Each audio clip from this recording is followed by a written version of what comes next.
Okay, I am live, y'all. How y'all doing? Come on in here if you can. It's all good. Come on up in here. Let's see what we got going on, y'all. I just wanted to come live for a little while. I ain't been here in a minute. I just come on live for a minute. Let's see here. Can I get this going?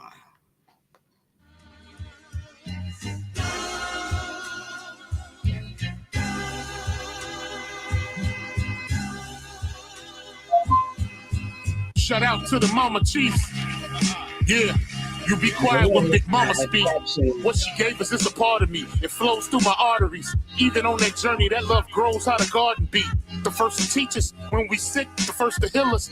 Mama's boy, yeah, you know my pride and joy. Soul food, yeah, you know I'm an enjoy. Calm you down just by the sound of a voice. There isn't another feeling inside. When they cheer you on at your game, and you feeling the pride. You and your siblings fighting, she gon' make you put the feelings aside. She can't lead you down the road, but she can give you the guide. Where you think I get that blissful look in my eyes? I need a side of ice cream with them mom's apple pie. You know for sure for Mama Chief, you know I'm a ride. Cause we all need our Mama Chiefs. Yeah, we all love our Mama Chiefs. The greatness, the patience, the foundation, the knowledge passed down so many generations, our motivation. I just want to thank you for my creation. Cause we all love our Mama Chiefs. Yeah, we all need a Mama Chief. Continuation out there. Yeah, we all ride for Mama Chief. The dedication. I seen your tears at my graduation. Now look, my your boy that made it. You the reason I'm one of the greatest. Yeah, cause we all need a Mama Chief. Shout out to Drake Cobb. Yeah, we all love a Mama Chief. Yeah, we all ride for Mama Chief. Now be quiet. Y'all know it's always too short. I always want to do it again, so let's see. Who else I might can play somebody else's music. Let me just look and see, y'all. Because I'm not sure about it. I do not want to get a copyright off of any more of my lives. Live and learn. How you doing, love? Great days to you. You stay strong, too. We got to. Thank you for the strength and the well wishes. I really appreciate that. Needed it. Thank you so much. And great continuation to you. And I hope all is well with you and yours. Yeah. I'm going to stop there. Then I'm going to go back over there. Play the song again, you guys. And wait on some people to come in. Hopefully someone will come in. Y'all know I don't have that much love out here in these YouTube streets. But I love everybody out here. So, I'm still going to come and do my best to do what I do. To share what I have to share with you.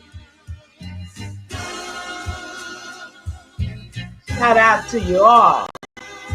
Hello to me. Shout out to the Mama Chiefs. Yeah, all right. You be quiet when Big Mama speak. What she gave us is a part of me. It flows through my arteries. Even on that journey, that love grows how the garden be. The first to teach us when we sick, the first to heal us. Mama's boy, yeah, you know my pride and joy. Soul food, yeah, you know I'm an enjoy. Calm you down just by the sound of a voice. There isn't another feeling inside when they cheer you on at your game. And you feeling the pride. You and your siblings fighting. She gon' make you put the feelings aside. She can't lead you down the road, but she can give you the guide. Where you think I get that blissful look in my eyes? I need a side of ice cream with them mom's apple pie. You know for sure for Mama Chief, you know I'm a ride. Cause we all need our Mama Chiefs. Yeah, we all love our Mama Chiefs. The greatness, the patience, the foundation, the knowledge passed down so many generations, our motivation. I just want to thank you for my creation. Cause we all love our Mama Chiefs. Yeah, we all need our Mama Chiefs. Yeah, we all ride for Mama Chief. The dedication. I seen your tears at my graduation. Now look, your boy that made it. You the reason I'm one of the greatest. Yeah, cause we all need our Mama Chiefs. Yeah, we all love our Mama Chiefs. Yeah, we all ride for Mama Chief.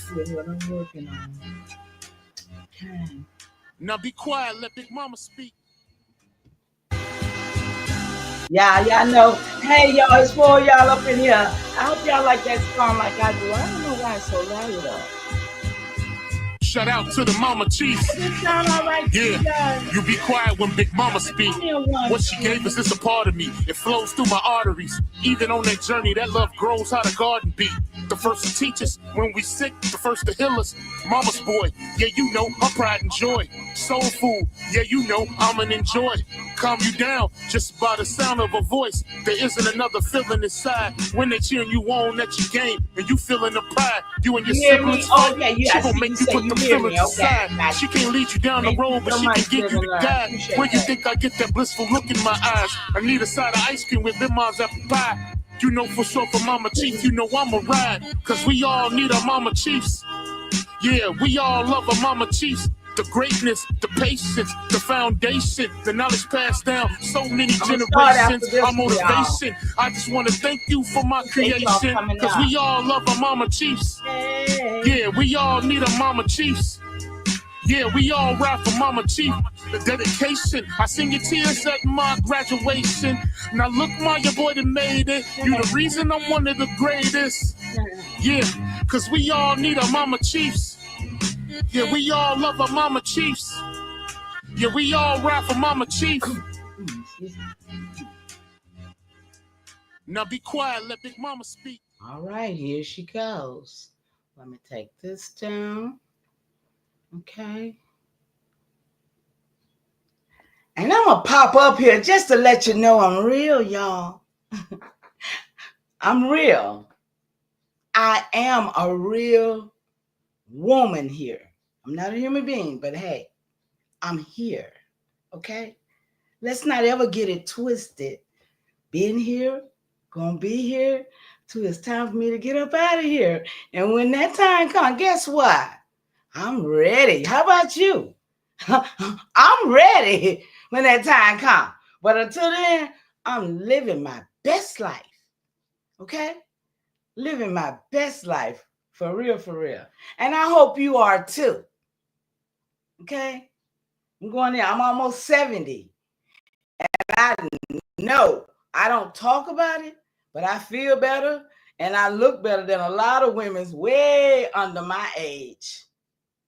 So I don't be on the camera for more reasons than one. I'm just not trying to be YouTube famous. Okay? I got a job to do. I came here for a purpose. And I finally realized mine and I do it. You know, this is my purpose. So I'm not here to be YouTube famous. So I come in peace and love and all of the right things. Okay? So now I'm going to get off the camera and do what I came here to do. Okay? Peace and love to y'all. Have a wonderful journey. You know, I just came to talk a little talk because it's Saturday night in the world. You know, they got a little storm going on out there. Yeah, you know, hey, it's a blood moon. They doing a lot. Who know what it's supposed to mean, what's supposed to be going on? Who really knows about it? Anybody heard about it? The so-called blood moon. Let me get off this camera though, for real, because I really don't like to see it. It's all good. Woohoo! Get off that camera, girl. Okay, but anyway, uh, funny. Um, when when you look at what the timing is supposed to be for as where we at in the planetary realm, so they say, what day of the week, what day of the moon we are in. The so-called blood moon that's supposed to have been so bright was a full moon anyway. Now, for as these reflections and what they give us and what hey, those things are with their science, with their biblical, and the things that they have, what you call, indoctrinated us with, right? So with the indoctrination of all these things, we think everything came from God. We literally think These storms and all these things that they're doing right now literally came from God. But at the same time, if we research, we will find out they didn't. We will find out where they came from instead of being lackadaisical with a whole computer in our hand and to be arguing 10 minutes to be. I'm gonna talk about y'all. I don't care. Y'all can get mad at me. Y'all can talk bad about me, but I'm gonna talk about it because I feel like uh we at a crucial time in our world and in our life, and people want to know, how did this happen to us? Well, I'm looking at it. I don't know about you, but I'm looking at it every day, how it happened to us. I see it. I don't know how nobody else don't see it. And now it's widespread to the fact that you cannot not see it. If you don't see it, it's because you don't want to see it. It's a lot of closed-minded people that don't want to see it. You know, they still want to be black. And I mean, no battery, please charge. Okay, whatever. Go off. Let me see. So, you know, we got people that literally think they're Anunnakis. Who knows about the Anunnakis? I mean, are we claiming to be Anunnakis now? I mean, we done went through everything in the Bible. I mean, you know, they don't. I'm just saying. I appreciate the two that's in this chat. Shout out to you. Well, there's one in here now. So shout out to you. Whoever come, whoever stay. I know it's busy stuff over there, and I ain't talking about nothing but what I learned. And that's not good enough, probably, because it ain't that much drama. I wish somebody would come up and read with me and hang out with me, but if you don't, you don't. Come up and share something or talk something that you know you got on your mind. You're more than welcome, long as you know, good people with me. Okay, so at the beginning, I'm gonna go with some of this. I'm really on here because of AI, and I want to be the first one to do it because I know I'm the first one that did this, and I'm gonna be the first one to make sure I do my video and put it in the algorithm, whether one person is here or whether 100 people are here. It's gonna be in the algorithm, and it's gonna be where one day my grandchildren, my great grandchildren, because I'm a 17th great granddaughter of Big Chief Powhatan. So my 17th great grandchild might get to see this one day. You understand what I'm saying? So that's why I do what I do. I do it for you, but I do it for all them that shall come after you. Okay? So so the other night, you know, I was just playing on the internet, and I always ask AI hard questions. That's my whole thing with AI. I want to see what you know, and I want you to tell me stuff, you know, that you know.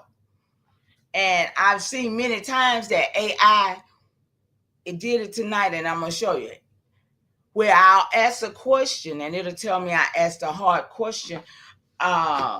It was very interesting, the question I asked, and they start writing all of this information, and all of a sudden they'll delete it just as they wrote it. And I'll be like, well, I'll be dog, because that was finna be something. You know what I'm saying? But they can't, it wouldn't let them keep it in there. I mean, it was giving me some juice too, and I was like, oh snap. But so I got to thinking about asking AI, who did it know? For as the people who are running around the internet today. And I'm going to save mine for last. Because I did ask AI, did it know me? And it knew me. Okay? So, but on a legal on a legal tip, I asked AI about the indigenous sister Lisa Cypress. I don't know whether anybody's in this chat or not. I know they got me shadow banned, but it's all good because I don't see but one person. But anybody remember Lisa Cypress last year at the end, somewhere in the last year, she was going through a legal battle because of her land, right? And so I asked AI, do you know Lisa Cypress? AI came back and said, Lisa Cypress is a descendant of the Aquamat Indians. I mean, if AI knows that this lady is a descendant, this sister is a descendant of the Aquamat Indians, then why in the world are she going through changes about her being who she is and maintaining what she was what she was doing for her lineage, right? So AI says that she's a descendant of the Akamai Indians, also known as the Ginga Skin tribe. Now, I found that to be interesting because I think she's the ninth or 10th great aunt, Nancy Ward, she was the Ginga women. So that Ginga is an indigenous word. And from what I understood from my people is that it meant warlike, warrior, warlike people, right? So it also says that her tribe is from the Eastern Shore of Virginia. She has been actively involved in legal efforts to reclaim ancestral land. How do this be so readily information that clearly states that this lady, this sister, is who she says she is? When a daggone AI can tell you this, case closed, right? In my opinion, case should be closed. It says the ancestral land that were historically, check this out now, owned by her family. How AI know it was historically owned by her family and the courts over there acting a fool with her? I mean, is this not evidence of fraud? Even coming from the internet? I don't know. I'm just saying, because it really incriminates the government here. This question, this answer that AI gave me, it incriminates them and it lets you know that they were daggone wrong. Now, what do we supposed to be doing? Sitting over here playing on the internet, or do we supposed to be getting behind people like this that got real fights in the world? I'm talking about, really, y'all? I don't even know how to take people no more because they ain't thinking about nothing but bull crap. Ain't nobody really thinking about what we can do to bond together in instances of things like this. When I heard about it, that's the first thing I said. What are we as a people going to do to help her? Because if it was my fight, I'd want somebody to come and help me fight it. But like I said, this to me, I need somebody. It ain't nobody in here with me, but I'm going to do this live. I got to do this live for a reason and a purpose. And it's a plan behind it. Okay? Now, it says that she has been actively involved in legal efforts to reclaim. Not claim, but reclaim. See, they try to act like she didn't know what she was talking about and she was the one trying to steal. But they done in fact stole her land. But she's trying to reclaim ancestral lands that were historically owned by her family. How AI know this shit and they act like they don't? I'm sorry, I ain't mean to get excited. But that's madness to me. Okay? But then it says her work highlights, I'm sorry, no, where her were historically owned by her family and other members of the tribe. Let me not leave that out of there. They acknowledge that other members of, I bet you can go in there and ask them this. Do they know Lisa Cypress now? They probably don't. I'm gonna do it and see. Because this machine takes out right information that it don't want you to have, because it done did it to me many times. Excuse me. So it says here that I'm so mad about this. It says that her work highlights the challenges faced by indigenous people. They talking about you. They're talking about me. They're not talking about 16, 17, and 1800 niggas that came here. Let's be clear. I'm so sick and tired of all these niggas. Sniggers wants to be us. But if they came in 16, 17, and 1800, they don't belong to us. Gonna be clear here. Hold on a second, y'all.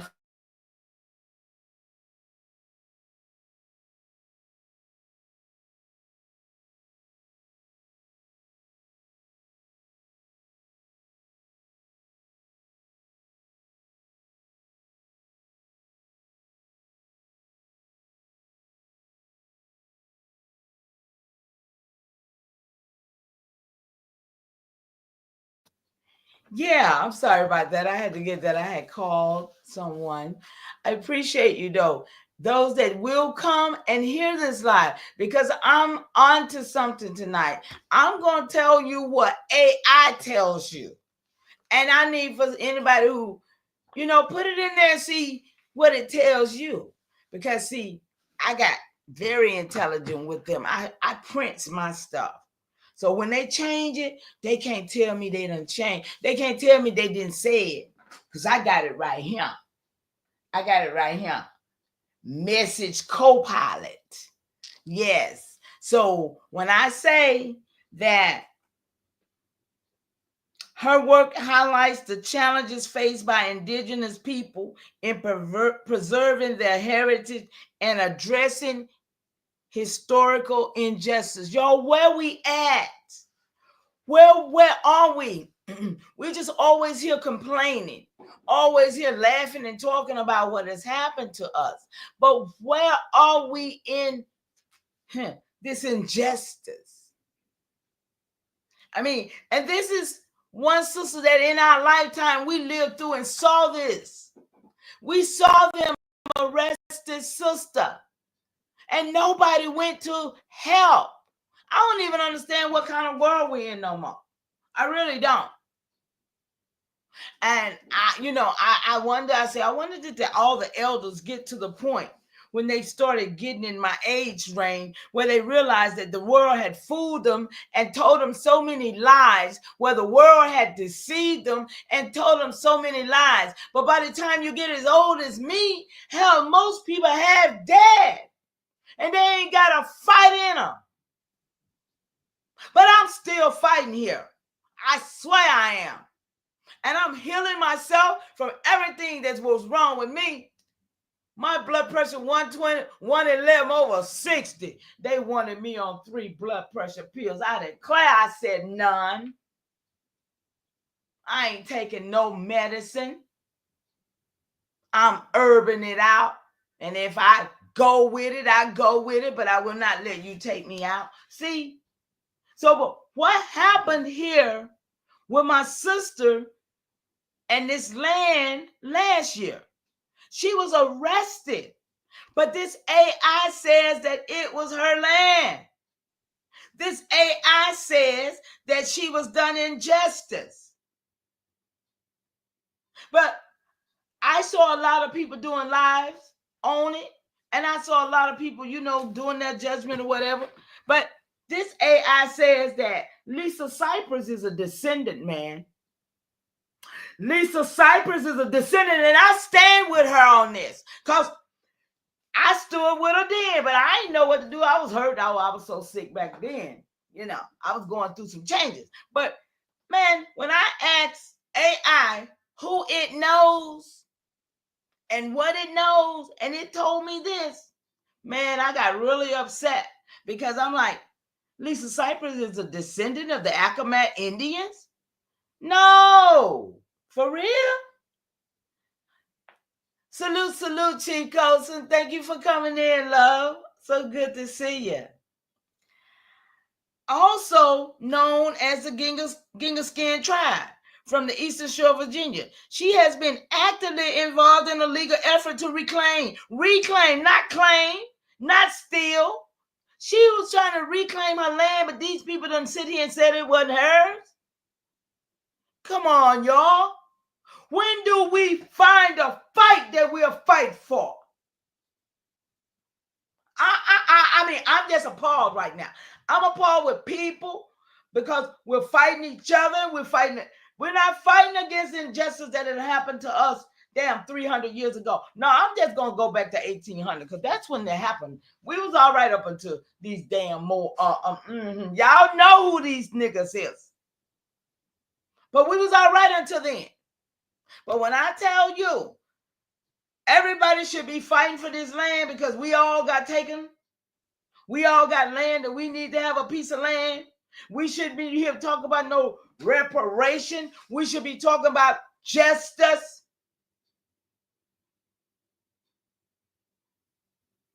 And I'm telling you, it says, for an example, Lisa Cypress has filed lawsuit to reclaim land, such as Indian Town Park. AI. This is AI. Strictly AI that knows this. If AI knows this, why in the world don't we know it?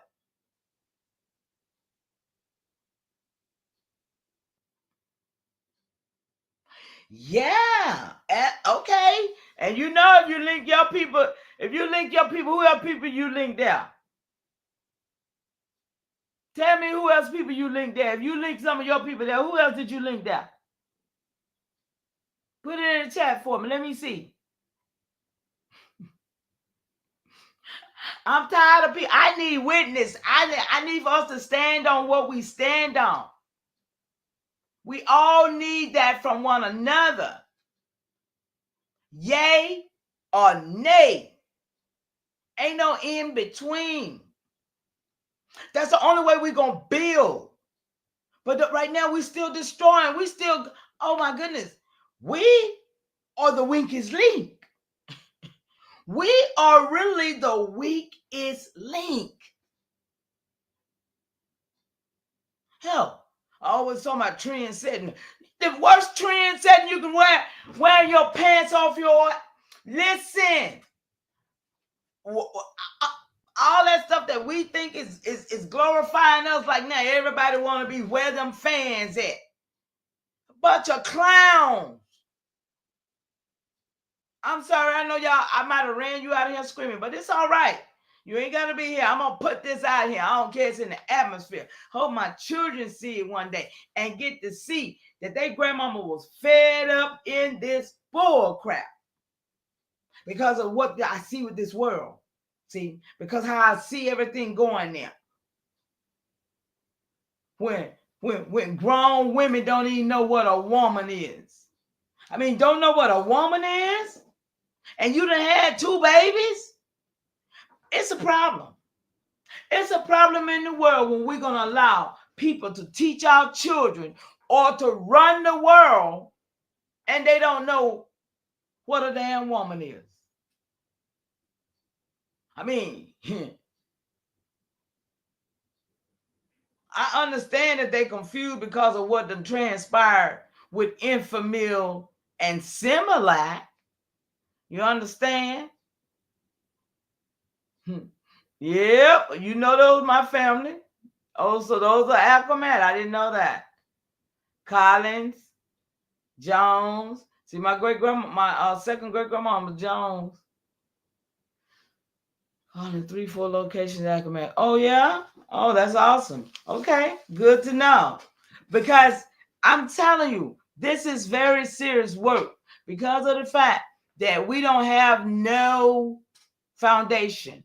We have no foundation of everybody's just all over the daggone place. Everybody's all over the place. Ain't nobody, most people ain't even calling themselves Indian. They, oh, I'm indigenous or aboriginal. They think Indian is not a good word. You know what I'm saying? It's just it's no foundation here. But when I saw this happen to her, I saw foundation. And like I said, when I asked AI and AI gave me this, to me, this is an affidavit of truth. You hear me? I will take this and make this into an affidavit of truth, and it'll stand in law because they put it out there in their damn machine. You feel what I'm saying? That's why I printed it, because I knew that if I do it again, it probably won't be there, because that's how they do this with, because they train in this machine what they want it to give. I told you, I got one where I asked it something and it bad back out just today. And I went off on the machine, and it's going to apologize to me. Tell me it's sorry that I feel that way. No, you just took away an answer that I needed. And I know you did it because you didn't want me to have it. Enos, what's up, love? Good to see you. Thank you for coming over. I'm on a spin tonight because of AI telling me some truth. And I wanted to tell y'all the things that AI have told me. Okay? And I got a book. It's going to become a book, y'all, because everything I asked AI, I printed. Because AI is an agent for the government. And AI is learning from us what to teach the future, right? So the best way to get the best answer is to ask the right question, right? So I'm teaching AI how to give me the right answer by asking it the right questions. Okay? So this is why I'm on here tonight, because I went into AI the other night and I started asking AI questions about who it knows in the sector, right? And Lisa Cypress was one of the first ones. But Lisa dealing with this legal situation, I find it to be a hard thing, because all of these so-called indigenous, Indians, Aboriginals, whatever people want to call themselves, that we didn't form some kind of something. I mean, I just don't see us forming nothing, okay? Because we let that we listen. I'm not nobody's leader, and I never try to be, but I know for a fact I'm gonna speak my mind, and I'm gonna say we ain't doing what we damn supposed to be doing, and I'm just putting it out there. I don't care if you're supposed to be somebody, you're supposed to be somebody, but we supposed to have more power than what we saying we got. Niggas ain't got no power. Niggas walk around here being everything. I mean, they Hebrew Israelites, they Moors, they Anunnakis. Man, I'm so tired of niggas being everything and ain't nobody being nothing. Ain't nobody being nothing. Ain't nobody getting.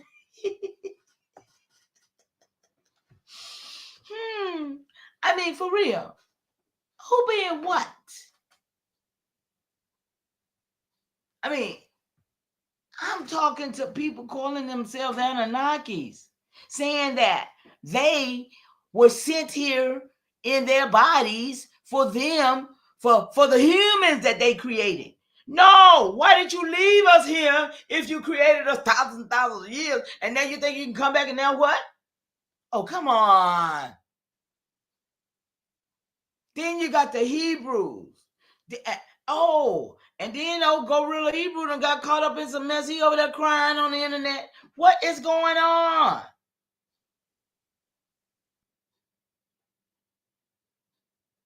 His old lady done told on him. See? You can't even trust a woman you sleeping with. Met a young boy yesterday, 25 years old. He living with a woman, got 6 babies. 3 of them here, 3 of them another man that's right around the corner, right there in the what? And she done shot him before. See, this type of stuff, I don't see us winning. I don't see us winning.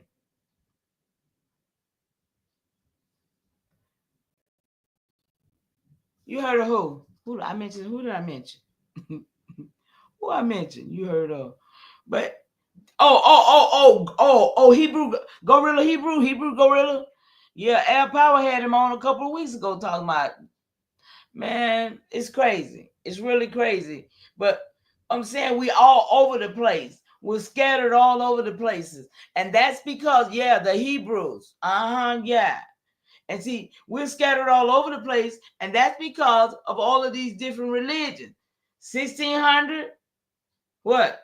The church, the England church, Church of England, 1700, them Jacobites, the French, the Huguenots. Then here come the 1800, the Spanish with the Moors and the Moroccan shit. And then, hey, 1900, here come the Jews. The them. So we're all over the place because we're trying to fit in all these different religions, and none of them is ours. None of them is ours. So, but back to Lisa, because I'm on a spin, y'all. Excuse me. I'm on a spin. And thank you for coming in. If you stay, I appreciate you. If you gotta go, I appreciate you for just letting me see you. Let me get a smile on my face when I see you, because it's always my pleasure. Thank you so much, you guys. So it says here that Lisa has filed a lawsuit to reclaim lands such as Indiantown Park and properties now owned by the entity. Listen, the entity, the PNC Bank. She has traced her genealogy back to the original landholders from the 1815 settlement agreement. Come on, y'all. Where the reservation lands were divided among tribal members. She didn't trace her history back. Her advocacy often emphasizes the importance of recognizing fraudulent land transfers and restoring indigenous ownership. Now, where we at in now, Chief? We got a lot of chief. We ain't got no Indians. You know, like I said, I'm over here on pure Indian business right now. And I got one person in my chat. And it might be me, and it might be one other person. But I got one person on my chat. And that lets me know how serious this problem is that we have. I don't know about nobody else. Like I say, 100 years from now, or even 1 year from now, when somebody see this video that I'm doing on March the 15th, 52 years and 5 days after my first and only child was born, that this world and the people in it, man, it's a sad day in my eyes. Much work and many ancestors and many paper, much stuff I done recovered. And to see the last days ago, or the bullshit that is in people's mind. When I tell you, people over there, or when I tell you they arguing about nothing, They argue about everything and nothing that makes no sense and still don't get an answer. And these are the people that we're talking about that's supposed to be really in the world of the corporation running things for us. Or the ones that you want to say, who would go and speak to Congress for us? Because actually, Indians, whom my ancestors was in Congress at some point. Because Indians not taxed is supposed to be regulating commerce with Congress. So why is we not? I mean, I don't know about nobody else, but I got problems with this whole scenario, what I see. And that's why I'm on live tonight, because I just wanted to share what I see. So now I asked AI, I say now, if Lisa Cypress is legally in the right, okay? I say, if she's legally in the right and have been arrested for fraud, can you tell me what we can do? And who do we go after for the fraud against us? Okay? Okay? This is what I asked AI. And this is what AI said. If Lisa Cypress has been wrongfully accused or arrested for fraud while pursuing rightful claim, listen at AI. Anybody hearing with me? Thank you, love. Are you listening to what I'm saying here? This lady went to jail, but AI says if Lisa Cypress has been wrongfully accused or arrested for fraud while pursuing rightful claims, addressing this situation requires a strategic and informed approach. What? AI said this. So where do the people fit in? Because I asked about us right there. I said, but if she did that, and where do we go? Who do we talk to? So this is my answer, right? It says, okay. And so it went on to says, here is a general outline. Because I'm asking for answers because I want to know because we're all in this position. But we just ain't went to jail because we ain't even went to claim this stuff yet. So this sister stood on her square on all 10 toes and went and faced it and went through what she had to go through and didn't nobody bag her. But AI said she got a case. AI said, and I believe AI more than I believe these folks to mess with us like this now. But AI probably won't tell me this again, y'all. I'm just sharing this with y'all because I believe that AI slipped up. Okay, slipped up. Now, it says that we need legal representation. Now, we know that once we study and we become into these legal thoughts of mind, we supposed to be attorneys, what? In fact. And we're supposed to know enough of this law stuff to obtain what we need one with another. But no, ain't nobody working on law. Niggas over there being what they call them trolls. If somebody say something about the wind is blowing out, y'all. I'm sorry. Somebody say something about law, anything law. No, these niggas are end up and try to want to troll because they don't know and they're going to come against what they don't know. So here it is.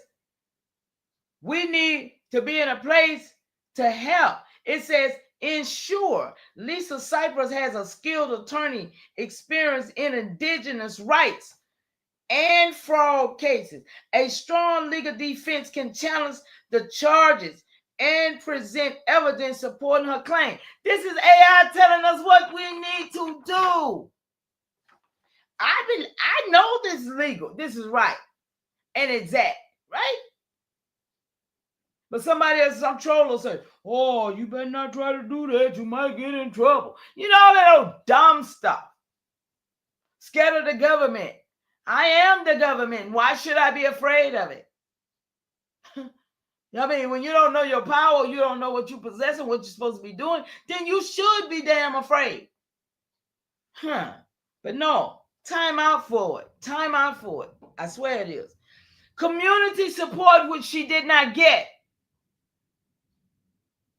She got a lot of people doing videos on her and talking about it, but she did not get any community support. And I swear I'm still over here. I don't have transportation. I don't have a lot of stuff, but I still, in my heart, I knew that she was right and I wanted to support. And then now this is my support by finding this information that validates wrongdoing on this government part. Because this thing wouldn't sit here and say that lady is an ancestor. This thing is telling us truths and things, and we need to find the truth, throw away the lies, and you know what I'm saying? We got to figure this out. No, I'm not Sheriff Screaming. I printed everything. Because it started erasing every. Oh, I was asking some stuff back in the day. It would erase out my stuff. So I'm reading the hard copies, y'all. I'm sorry. Y'all know I got a lot of records. I make sure I'm a record keeper, right? Okay. So it says she needs community support. So within community support, you're going to mobilize community. Y'all take this for your own tribe, for your own situation. I'm just sharing, right? Please, fair use, y'all. I'm sharing from the bottom of my heart what I found. That's just it, okay? Now, it says mobilize community members and allies to raise awareness about the case. We talk about Sister Lisa Cypress, Accomack, Ginga tribe. What is it? Ginga, what's the rest of that? I don't mean to disrespect that at all. What is it? The Ginga Skin tribe. Yeah, Ginga Skin tribe, right. Okay. And it says that what you need, public support can put pressure on the authorities. Check that out. And highlight the broader issues of indigenous land rights and historical injustice. Y'all, ain't this what? See what I'm talking about? This is what AI said.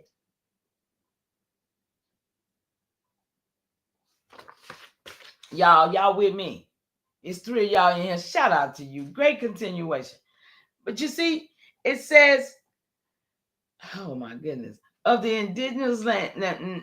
It says right here, it said public support can put pressure on authorities and highlight the broader issues of indigenous land rights and historical injustice. Y'all, we have 300 years of historical injustice. Then, number 3, it says to investigate the fraud against your people. Remember, I asked, what could we do? So all of us should be in one of these, in the legal representative, in the community support team, in the investigation of fraud, in the file of a legal claim. We all need to be in one of these areas doing what we need to do in our community, doing what we need to do for our lineage, doing what we need to do. Listen, I'm fussing, y'all. I ain't fussing. I'm just excited right now. I'm not fussing, though. Y'all know I'm not. Yes, every time Lisa goes live, I'm in there. Really? Well, honey, I got to go and I got a number. I need to call and tell her what I did. Because I don't, I'm not disrespecting her. I'm honoring her. And I really want her to know that. So I hope y'all understand what I'm doing. And I hope it's, it's honorary for us to know what we need to do. Because we're all in the same position as Sister Lisa. But we ain't been to jail because we ain't stood up. But we all got land. We all have been done injustice. So we all should have I ain't got no pony in that race. I ain't got no dog in it. Yeah, I got one in all of this.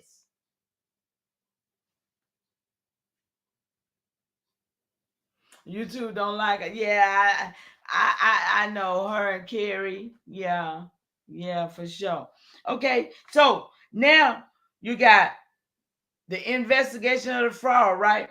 It say work with legal experts and historians to gather evidence of the fraudulent land transfer. See, and she done that. I know she done all that. Okay, or other injustice.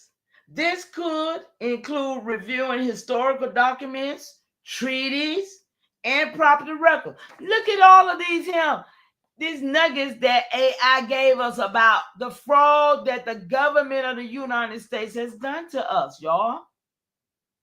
I mean, I was excited when I saw it. I was like, I know what, because I know what legalese and I know what all this shit, you know. So when I saw it, I was like, whoa, boy, this is a whole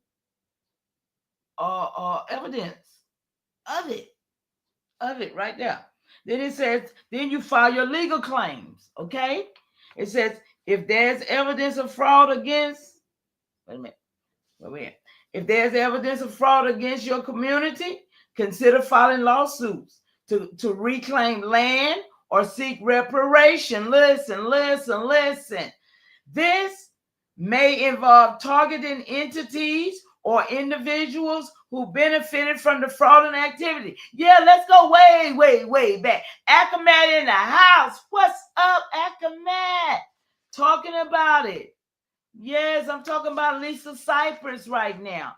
And I'm a little upset that we ain't formed the fight to fight that. But hey, I'm here for it, y'all. I'm here for it. And this is what AI said. Shout out to y'all. Thank you for coming over. AI said we have this battle and we can win. Okay. It says engage in advocacy groups, right?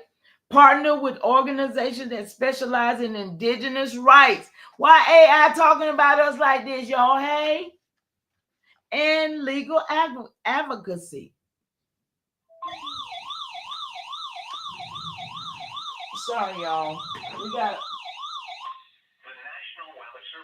that weather advisory going on.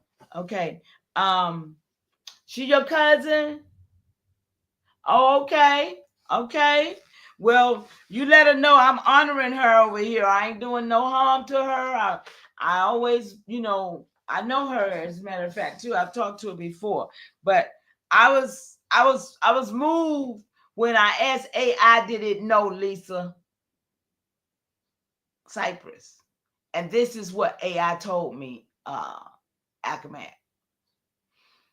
AI told me, yes, it knows Lisa, right? And it's telling me that we can do something about to help her. So at this junction, I'm at the media and public awareness. Look, AI told us this is what we need to do. It's 7 things that AI said we need to do for our injustice, y'all. Okay? You went to court with her. The fraud and the judicial misconduct is his son. Okay? Listen. I want y'all to check with your little GPT or whatever that is too, and see if it's going to give you the same answers it gave me. I doubt it, y'all. And I just wanted to put everybody on to what I had did. That's why I'm doing this live now. For somebody else do it and say they did it first, I did this shit first, right here. What I'm doing tonight, okay? Because I'm showing what AI tells us and how AI is dealing with some stuff, okay? Now. The next thing is about the media and the public awareness. Is that use media outlet and social platforms to share the story and educate the public about the historical and ongoing injustice faced by your community. All of us has this injustice. So when do we get together and say, okay, enough is enough? We're gonna fight for the cause. See, because when that happened to her last year, I wanted to, and nobody, like I said, I didn't see what I know. We're not fighting the battle. You see how many people over here? Ain't nobody over here trying to get no real information, because I ain't gonna give nothing out but real information. And I think we all need to be a part of that because we all got that case. We just ain't went. Like I said, they didn't. She stood up 10 toes down. Yes, she did. So, okay. So now, political advocacy. Reach out to local, state, and federal representatives. Look, AI said this is what we need to do. I know she know what she's doing. I'm not talking about her business at this junction, right? I'm just implementing. This is for a whole people. This ain't just for one person can do it. No, this is for a whole people. Okay? So it says reach out to the local and federal representatives to advocate for policy changes. Okay? Who gonna make these changes? If we don't stand up and do it now, y'all, we got the opportunity to do it because we got somebody in the office now that ain't been 50 years doing what these people been doing to us. And he said he wants to do the right thing. Let's make him. Let's make sure he do the right thing about us because for the last 50 years, we know it ain't happened. And we know prior to that what had happened to us. I just like to go back to 1865 because I know 1865 a lot of shit happened, and that's when we were really infiltrated by you know who. Okay, so yeah, right there. But so we got to do this, y'all. Political pressure. AI says political pressure can lead to a broader systematic changes. How about that? That's what AI said, y'all. So that was on Sister Lisa Cypress when I asked the machine, did it know Lisa Cypress, right? So then I went on to ask, who else did it know, right? I asked it, did it know Sister Bethy?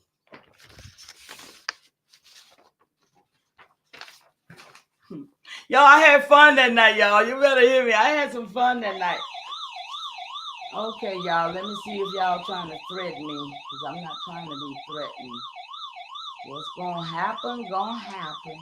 Thunderstorm warning for Paulding County in northwestern Georgia, Haralson County in northwestern Georgia, Carroll County in northwestern Has been canceled.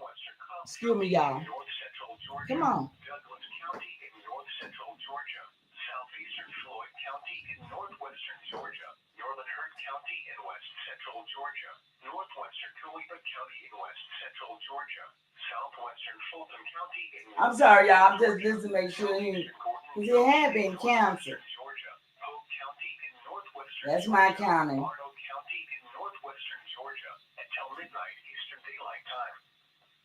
Oh, it's the midnight Eastern Daylight Time. Midnight Eastern Daylight Time. What the hell is that? Anybody know what is midnight Eastern Daylight Time? I guess because we supposed to be in daylight time now. Okay. So that's in 3 minutes, right? That's what it sounds like to me, in 3 minutes. Okay, y'all, let me get back over here. Thank y'all so much for coming. Hey, Chris, what's going on? Peace and love. You just jumped on. I hope you stay a while. I really do. Everybody jumps on. I ain't got no fuss going on. I guess it ain't. I'm boring, but I'm about that life. You know what I'm about. But anyway, so I asked AI, did it know Sister Bethy?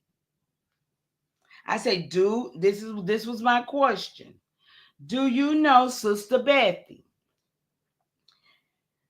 AI says yes.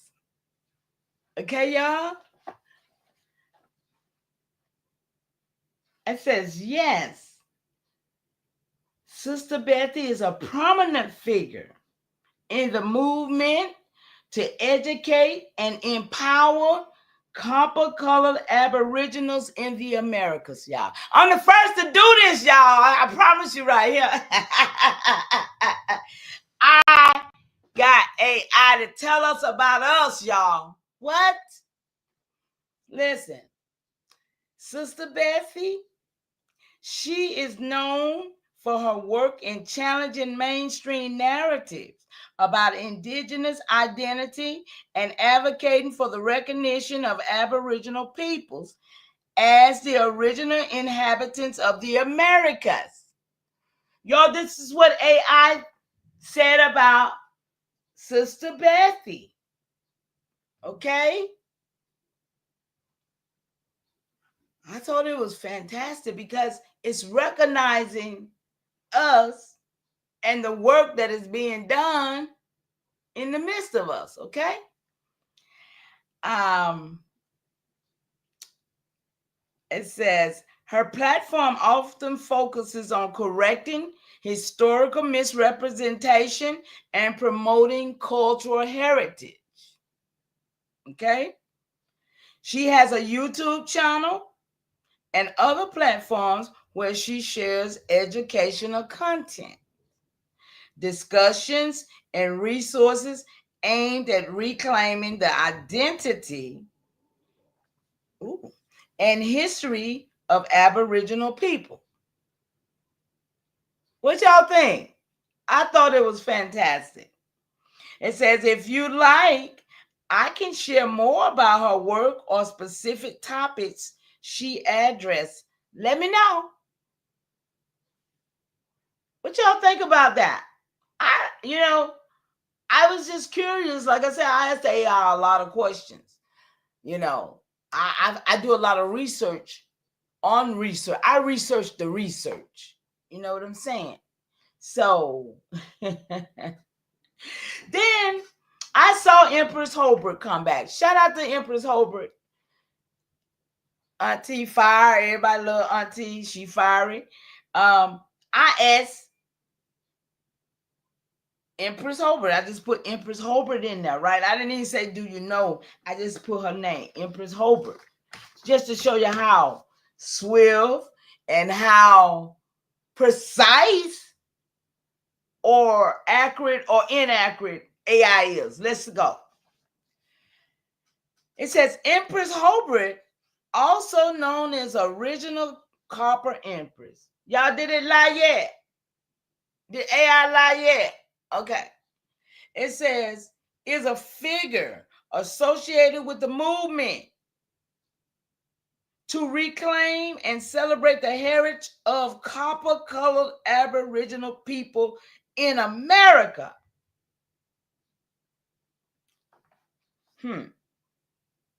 She is active on platforms like YouTube, where she shares content focused on indigenous identity, history, and cultural preservation. Come on, y'all. Her work often challenges mainstream narratives and emphasizes the importance of understanding and honoring the true history of Aboriginal people. What say you about that, y'all? What? Oh, it's 11. I thought it was 12. Thank you, baby. You know what I was thinking, don't you? Okay. What y'all say about that? It says, if you like, I can help explore her contributions and specific topics she addresses. So, y'all see what I'm saying here?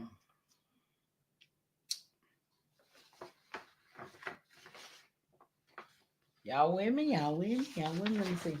Okay. Where the other ones that I asked? I asked, did it know? Who else I asked? Let me see.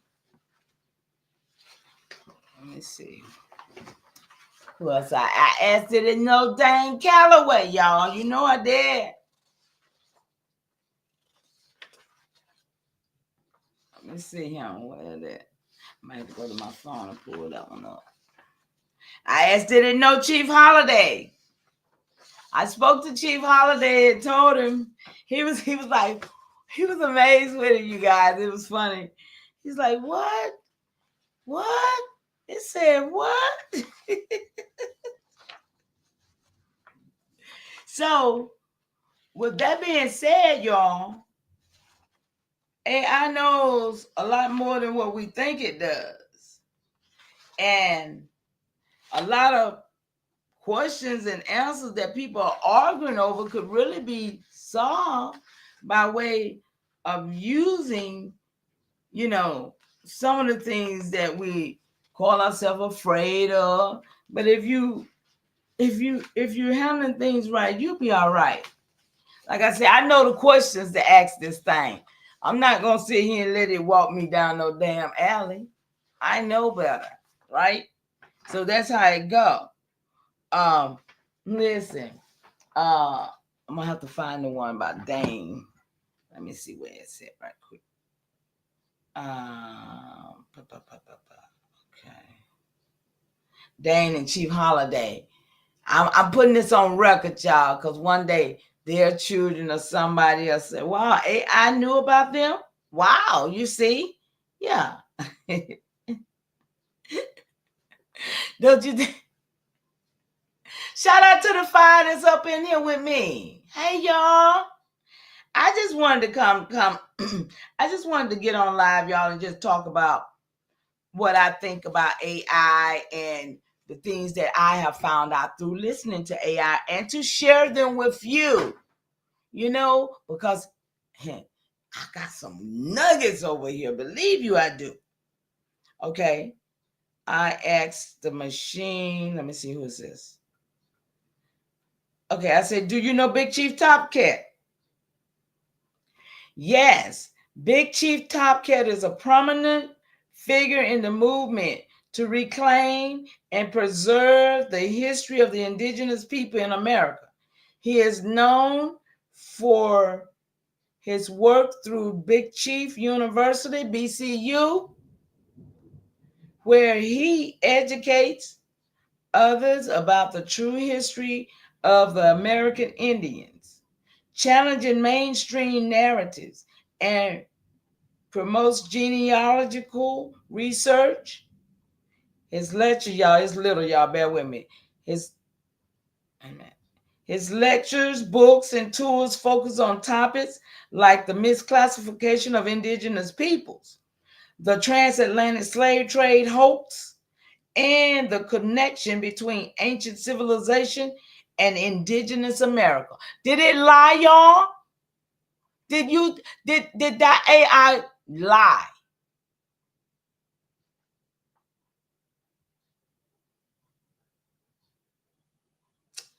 Yeah, and right here, I told it I was tired of it calling me up, but I have to correct it when it starts saying African Americans. I make it call me Aboriginal Indigenous, right?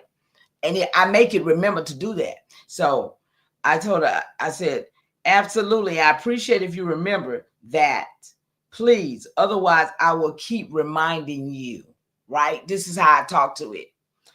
The machine came back and said, understood, and I truly appreciate your patience and dedication to ensuring this distinction is respected. You feel me? You feel me? You're going to respect me. This is how you get the right answers. Okay. So it says, I'll be mindful moving forward to honor the narrative and the identity that you and your ancestors, come on, y'all hear me here? That you and your ancestors have worked so hard to preserve. It's important to get this right. This is the machine talking. This AI telling me, because I corrected it from keep calling me something other than an Aboriginal or Indigenous American Indian. You see? This is what I'm talking about. And then it says it's important to get this right because your history and truth matters. Let's keep building and uncovering together. Your voice carries the legacy forward. What the hell you say? I'm about this legacy, y'all. And the machine knows it. What we working with? What is we working with? It's too many lies being told and ain't nobody trying to tell the truth. And the truth is out there. It's right there at your fingertip. It don't make sense that nobody don't know they 1,600 relatives, they 1,700 relatives, and they 1,800 relatives. Half of these people say they can't go no further than 1,800. That means that those your people. You probably can't. But now you don't want to accept that. Probably is them Moors that came, the Spanish Moors that came in the 1800s. Because those are the ones that did.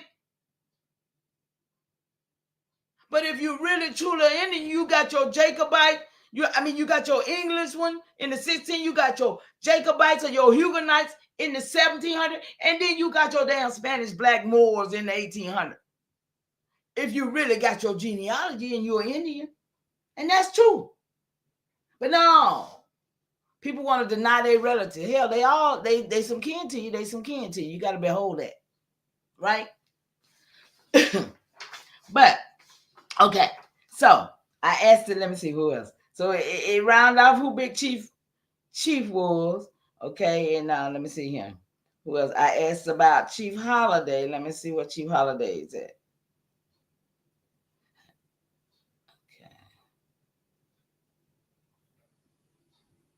Hold on 1 second. Let me find it. There it is. Okay. I said, do you know Chief Holiday? It says Chief Holiday is a prominent figure in the movement that to reclaim and preserve the history and identity of the indigenous people of America. He is known for his work in challenging mainstream historical narratives, particularly those that misclassify indigenous people as African or African American. Chief Holiday emphasizes the importance of genealogical research, historical accuracy, and cultural preservation to reconnect individuals with their true heritage. Y'all hear me, don't you? His teachings often focuses on the erasure of indigenous identity and the need to correct historical misrepresentation. He has gained recognition for his efforts to educate and empower communities through his lectures, videos, and other educational materials. What aspect of Chief Holiday's work resonates most with your research? Now, see, this is for those that don't know how and the contributions that has already been put out here way before they came around in 2024. You feel me? These people who I just Googled all the way back to Sister Bessie been here since 2019. Right? But I was here way before then. So when I asked this machine about these people, and it clearly clarified who they are and what they've been doing and the contribution that they put in to where we are today. Irregardless of what anybody think about it, they put in the work, right? I mean, do anybody agree with me? There's 7 of y'all in here. Shout out to y'all. But this is the work. And so when AI don't recognize you, when niggas been here and they don't want to recognize you, but AI said you prominent. AI said you done did some work. Huh? AI validated these people, right? So, I mean, I don't know what the disrespect that I've seen, I mean, everybody want to fight and fuss and all that, So, okay. I asked about a few other people. I think I asked about BAP, AP. I asked about Smoke Signal. They didn't have anything on, certain people. I also asked about me. I saved myself for last.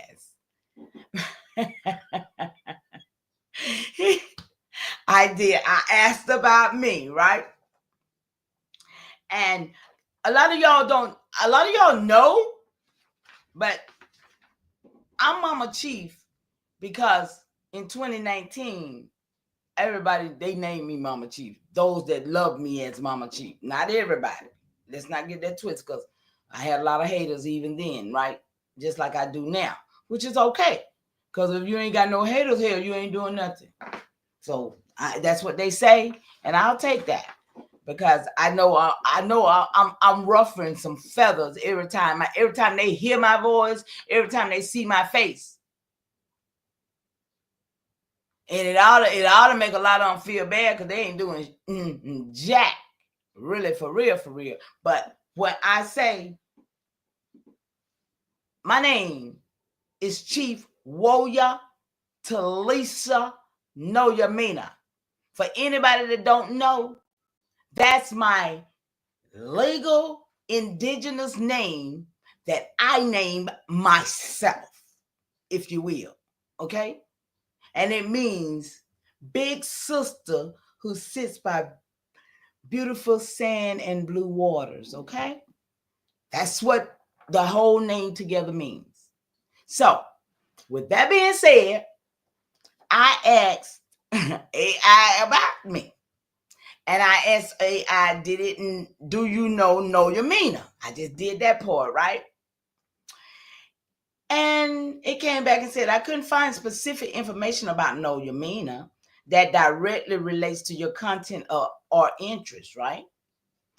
I said, okay, do you know Chief Warrior Talisha know your meaner? I put the whole thing in there, right?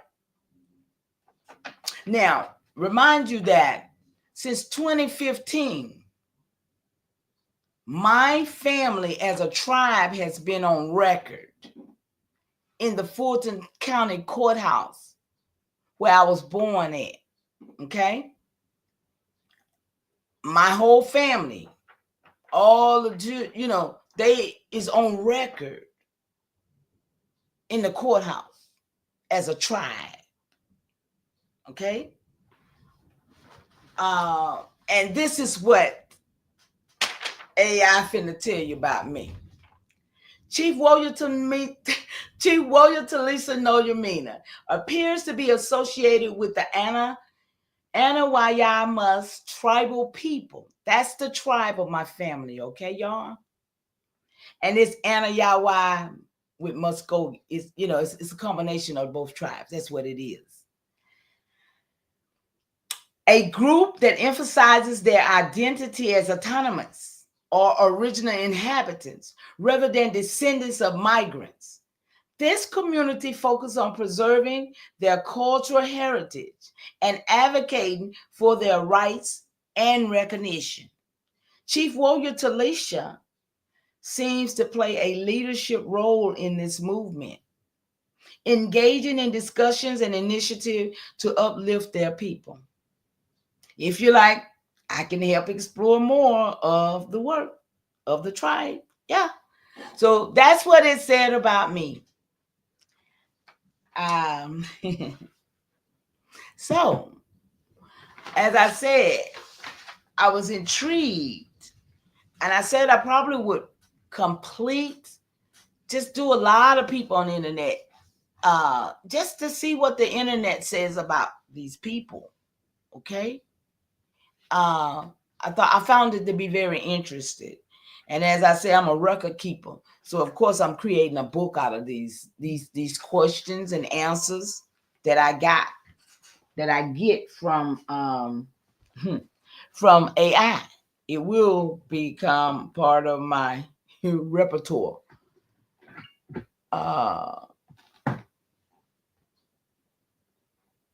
What the time? What? Oh, they got time on there when y'all put. So I didn't know what that meant, y'all. I'm sitting there looking. Y'all like the live? Did y'all like and share my live? Cause y'all know I ain't done yet. It's early for me.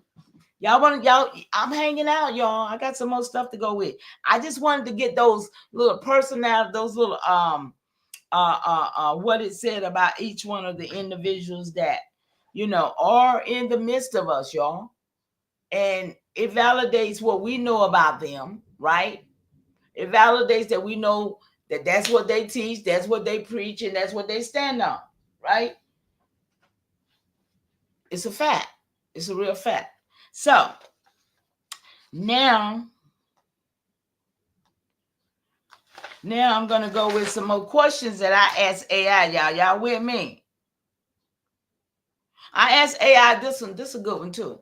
I asked AI, what are the differences between reclassified and federally recognized indigenous groups? Y'all get it? Did y'all hear me? So, I mean, and AI always let us know that we were to reclassify. When y'all watch this, federally recognized group, these are the tribes or nations that have a formal government to government relationship with the U.S. federal government. Recognition comes with certain rights, such as self-governance, eligibility for federal funding, and access to services like healthcare, education through agencies like Bureau of Indian Affairs. Let me stop right there and be clear. Everybody that I know that look like me, we live a better, healthier, our health care and everything, even though we might be on Medicaid and all that, we get better treatment than those people down there on them reds. Let's understand that for real. And I know somebody knows that in this chat for real. Oh, please don't go out like, please don't go out like. My like I always go out when it's some bad weather, y'all. It's blanket. Oh, my lights don't go out, y'all. Because I don't like that. I don't like to be in the dark. Oh, snap. Nah.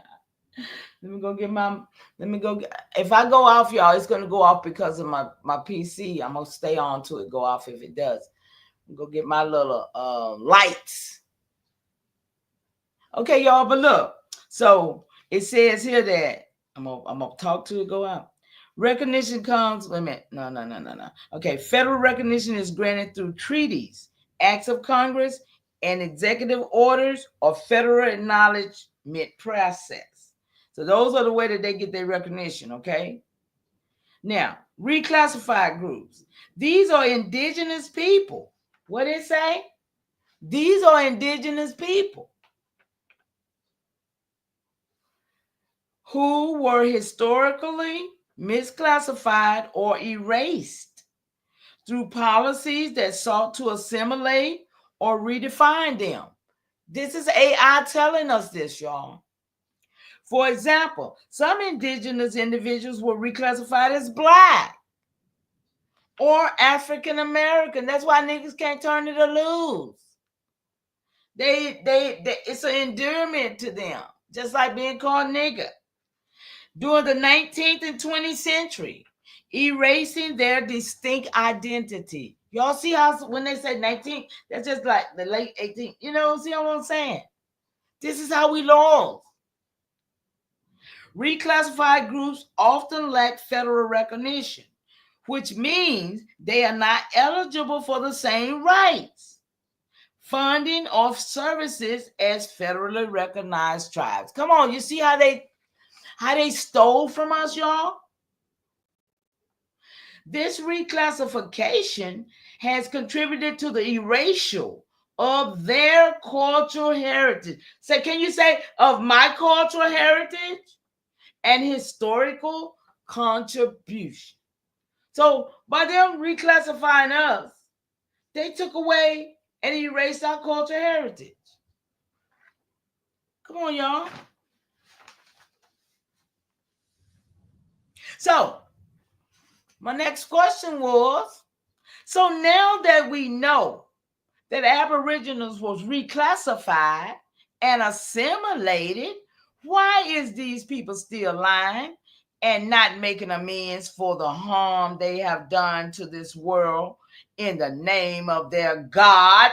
Do I ask good questions, y'all? Somebody give me a yes in the chat. Do I ask good questions? Because I expect to get good answers. It comes back and tell me the history of the Aboriginal reclassification and assimilation is deeply painful and complex. Policies like assimilation, which aim to erase indigenous identities and cultures, cause generational trauma and systematic inequalities. Okay? These policies was often justified under misguided belief of civilizing. Listen at that. Indigenous people, which were rooted in ignorance and prejudice. Listen at AI, y'all. Y'all think that this ain't gonna be some good stuff to stand on one day? While they still in mainstream lying to us, but AI, they done gave us an AI that's kicking off truth. They done gave us an AI that's telling the real deal. Okay? It's raining out there now, y'all. Yeah, I hope y'all got good weather where you are. Um, okay, it says, as for accountability, listen, AI say as for accountability, many governments and institutions have acknowledged these injustices, y'all listen, and taken steps toward reconciliation. Y'all listen close now, because y'all know I got a question for her, for it. Such as formal apologies, land rights, recognition, and cultural preservation. Any of y'all got any of this yet? So see, we got a problem, right? We got problems because AI knows that accountability has been had somewhere, right? Listen. And many governments and institutions don't acknowledge this. But where's our, anybody can tell me when, where, and where's ours at? They must be talking about the federal recognized. Okay? Because they say that and then they say that they have acknowledged these injustices and taken steps toward reconciliation. When, where, and how? So we know that this didn't happen, y'all. Don't that make you feel like, well, where I got to go and find out where my family stuff at, right? If this didn't happen, AI said it didn't happen. If it didn't happen, then you missing something, right? We all missing something if they done did some accountability and reconciliation, such as formal apologies. When that Pope went to Canada, before he went in the hospital or something. Okay. Land rights. Anybody got their land rights? But no, because Sister Lisa, what? Recognition? Oh no. We got any recognition?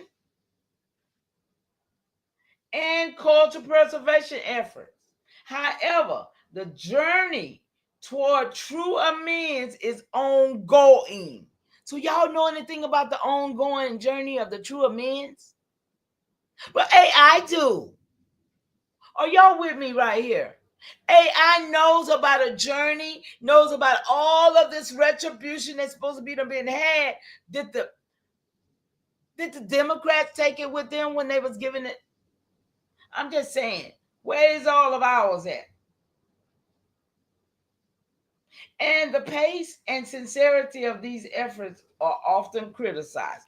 Yeah, right. Okay.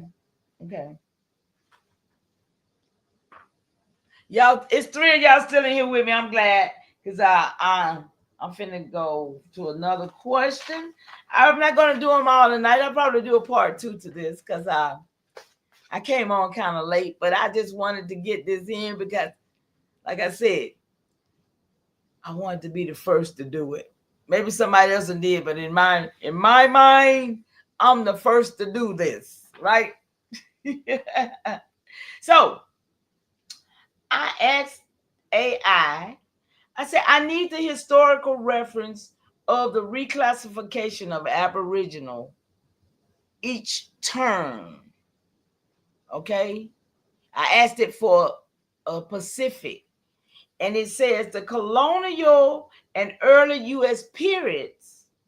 During the early colonial era, indigenous people were often referred to as Indians. Huh? Y'all heard that? See, AI knows the truth. Was was known as Indians due to Christopher Columbus' mistake. Look what she said. Watch this. That he had reached India. This term persisted into early United States period. Okay? Let me see if I ask her a question about that. Okay, so it says that the 19th century, as a racial classification became more rigid, more indigenous people were grouped under broader categories like colored. Okay? Okay, now we're in the 19th century. Now they grouped us as colored or Negroes. Especially in the South, this was often done to enforce segregation laws and deny indigenous people their distinct legal and cultural identity. You see why it was done? AI knows. That's all I can say. AI knows some stuff, y'all. Then in the 20th century, the Racial Integrity Act of 1924 in Virginia is a notable example of the forced reclassification. Under this law, many Native Americans were reclassified as colored to prevent interracial marriages and maintain racial segregation. Okay? Then you got modern era. Over time, terms like Black and African Americans were applied to individuals with mixed ancestors. I ain't see mulatto. I don't see mulatto right now. Further erasing indigenous identities. So it's all about erasing the identities of the Aboriginal indigenous people. Period. That's why if you look up DuPont Moors or Delaware Moors, and the triracial communities, you'll find out those mulattoes was those breeding. They was over there breeding mulattoes to create the myth of white supremacists. So all of those that could pass to be white, they were grouped into a white category and put into places to be these white people.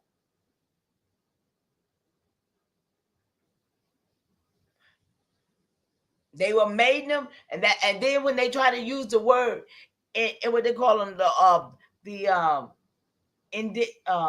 servant, what they call those the servants that they came over as now I can't say not indigenous, but y'all know what I'm talking about. Help me out. My mind lost that word.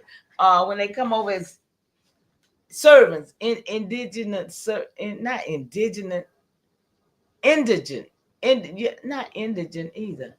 What's the word I'm looking for, Chief? You know what I'm saying. When they come over here as servants, they claim they serve, but they try to act like they was pale, a lot of pale skins too, right? But they wasn't. They really wasn't. And there was a lot of Indians being, when you think about South Carolina was where the Indians was taken off the land and others was brought in the land.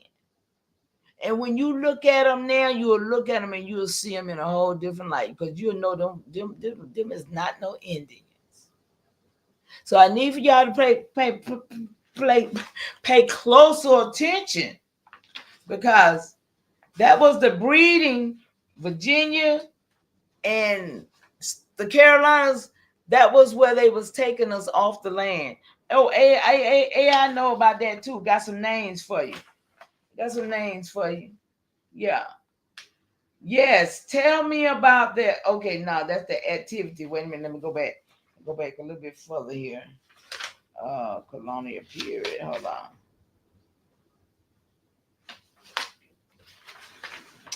Yeah, this is about the activity and the broader content of the Goose Creek men. You know, I'm on that Goose Creek men because I found out that right there, that right there really took me somewhere, y'all. I got a lot of stuff on that. So, like for instance, these people right here. I'm finna call some names. I'm finna give y'all some names of some of these Goose Creek people who came here and did a lot of work. I'm finna give y'all some names for real. Yeah, right here. Okay. I got it all mixed up, but I'm gonna have to straighten it out. Let's see where I'm at too. Because I be asking this machine questions to get the answer, like I said, and it give me some good ones. Okay. So, Coulson, do you have any Yamans in your tree? YEAMANS. I think I got one, which is occupation, but that's his last name, Yaman. Sir John Yaman.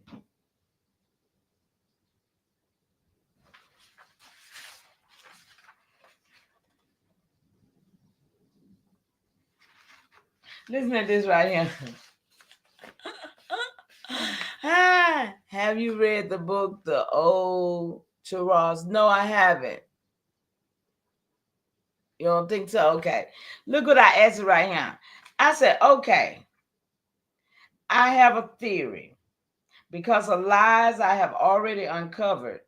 Here goes in the 1600s, the English Goose Creek men, who were African Moors, was the beginning of the true slave trade by taking aboriginals of this land through the coast of Carolina and Virginia. That was my theory that I went with, right? The machine comes back and says, your, your theory is fascinating and aligns with some historical complexity worth exploring. Did you hear that, Coulson?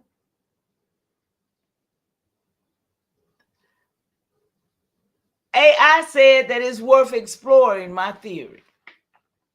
Let's see what it says, y'all. It ain't but two of y'all up in here. I'm gonna end in a minute, y'all. It's going on noon, going on midnight. But I wanted to do this. It says, the Goose Creek men were indeed a powerful faction in Carolina colony during the late 1600s. They were primary English settlers from Barbados, known for their for their involvement in Indian slave trade and other exploitative practices. While they were not African Moors, okay, their action contributed to the displacement and enslavement of indigenous people in the region. Did y'all get that?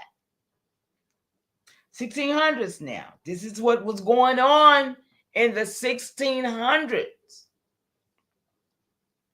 The enslavement of Native Americans, particularly through the Indian slave trade. See, that was all this was about.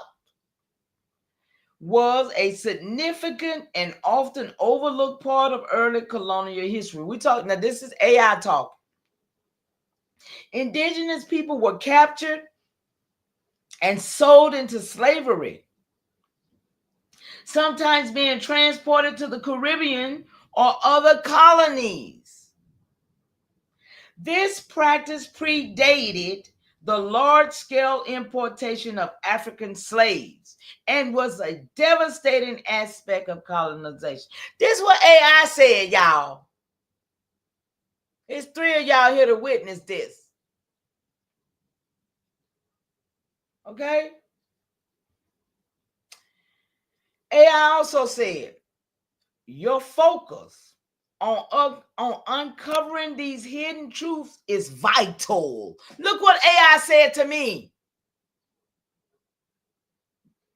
What further connections or evidence are you exploring to support your theory? See, it wanted me to tell it. I don't tell it nothing. I ask it. I don't tell it nothing. Peace and love, sis. Great continuation. Thank you for coming over. So then, let me see. I ain't gonna be here long, y'all. I said, yes, I am indeed. I understand that my truth can hurt, but it must be told. And I appreciate you verifying my research. That's what I told AI, right? Watch what AI tell me. AI said, your passion for uncovering and sharing the truth is both admirable and vital. Okay? History isn't just about what happened. It's about whose voice get heard and whose stories get preserved. Listen to that AI, y'all. Okay. But whose stories get preserved? By bringing to light these forgotten or distorted truth, you're honoring your ancestors and enriching the narrative for future generations. Look what AI told me, y'all. That's the highest honor. What a machine. Niggas out here know me, don't tell me this shit.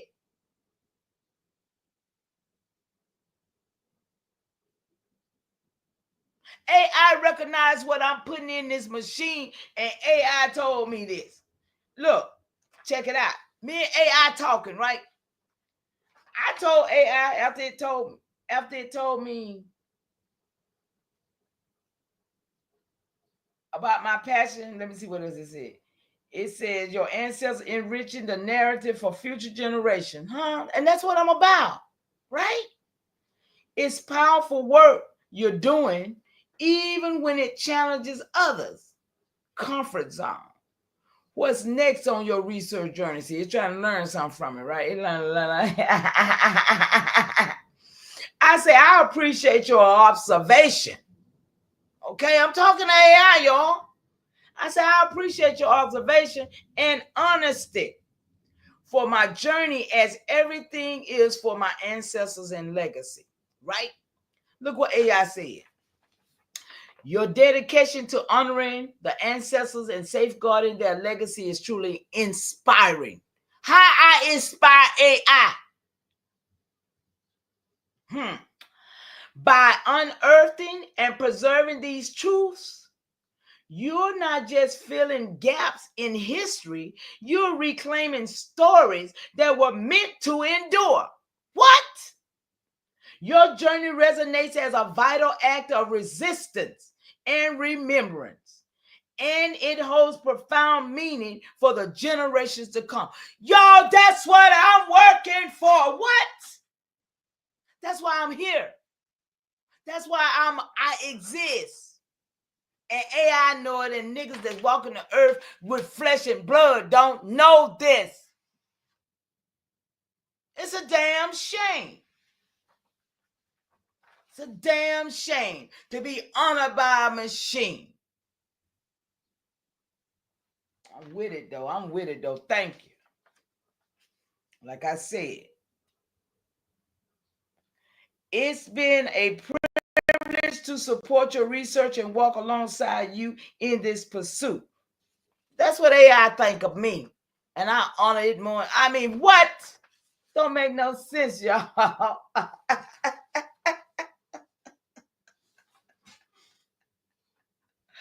Woo. So, Sir John Yeaman. Give y'all a few names before I get up out of here. Closer look at the activities and the broader contents of the prominent Goose Creek men. Okay? Yo, these are the men that was taking our ancestors out of here in 1600. Okay? Let's not let that get snuck under the rug and we forget who did what to us, because that's the problem. People been hiding who was who and what really happened. was being taken out of the land through that way, while they was bringing in crackers and stuff up on top of over there. Listen, simultaneously, Florida, they was bringing them in through down there, through over there, the French quarters, all of this simultaneously. But it didn't happen to us to the 1800s, 1865. Go back to 1865 and you'll find a lot out. I promise you. But Sir John Yeaman, his activities, Yeaman was a Barbadian planter and a colonial administrator who became the governor of Carolina. Huh? He became the governor. He was instrumental in early settlement efforts, including leading expeditions to establish colonies in Cape Fear and later in Charleston. Just a little history on those Goose Creek men. Yeaman was known for his wealth, political maneuvering, and involvement in the plantation economy. Okay? Broader context. Yeamans represented the ambitions of Barbadian planters seeking new opportunities in Carolina. His leadership helped shape the colony's early governance and economic structure, particularly its resilience in enslaved labor. Okay? Indian slave labor. And they had to turn around and say it was African because there was so many of us here. They was taking us in. Listen, and when you look at all of those folks that's been running Carolina, you will, look a ship now, and you do their little genealogy, you'll see those are African niggas over there. Those that came through the coast through down there. I'll say it like that. And they what they call those when they say the blacks, when they want to make everybody black, yeah, when you look at them, you know they're black. Okay, when you look at them, you know that they got a little something else in them other than you. When you know. That's just purely the fact. You won't be getting twisted no more on the look of shit because you'll know the phenotype. Though they did put all their chemicals in us and made our hair come out. Well, most women's hair, because the men didn't use a lot of stuff we use, but most women don't have their hairline that they had. And it's because of them trying to make us look like them. And then most of their women's is lighter than they used to be because they using bleaching damn cream. So they're trying to really assimilate. And that's the problem. Assimilating us with Africans and trying to say we, them, and that, that's a problem. Now,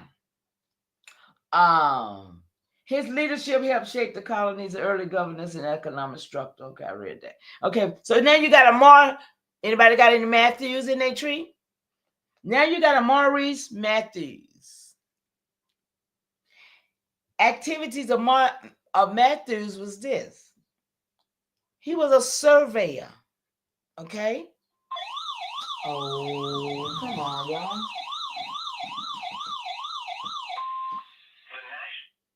Okay.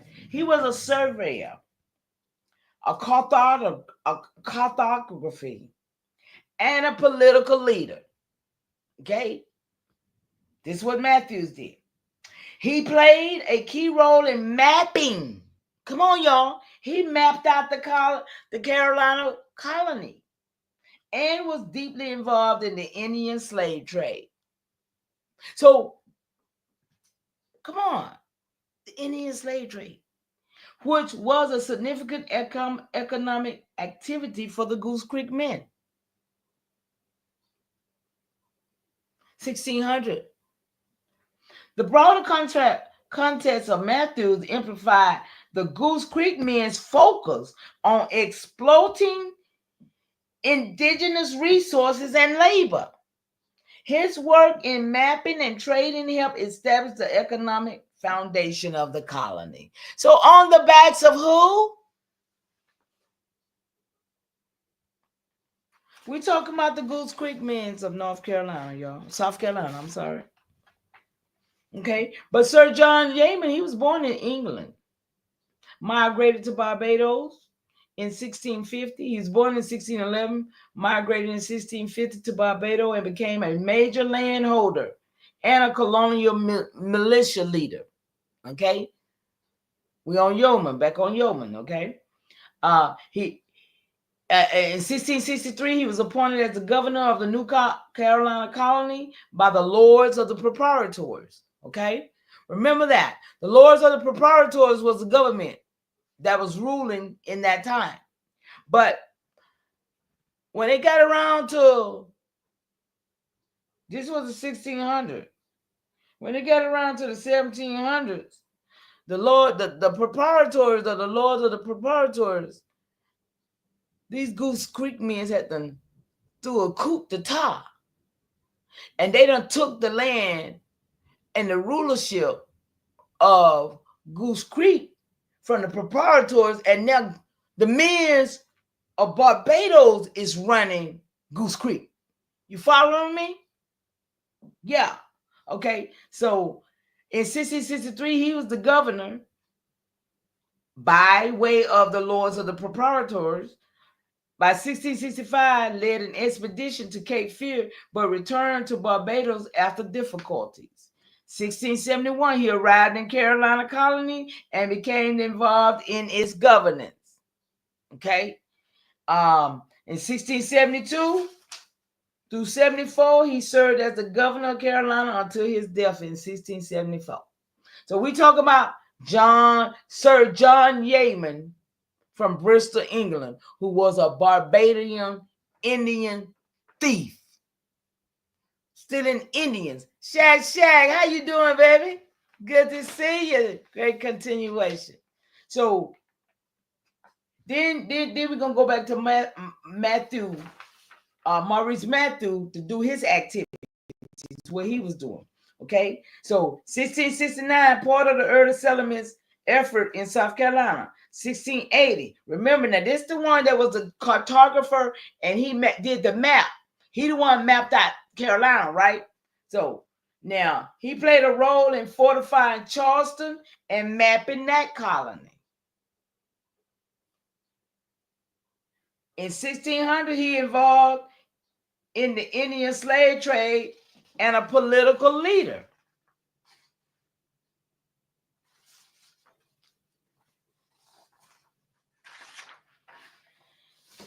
Ooh, yeah. So now we know about the Union and the Confederate War, right? But have you ever really just thought about that? Did you know that, I need somebody to tell me yeah or no in this question I'm finna ask y'all. Please help me so I can go on with my next point of view. Did you know that the Union soldiers was not Americans? Did you know that they put them together to battle and fight against the Confederate, the indigenous American Indians? Did y'all know that?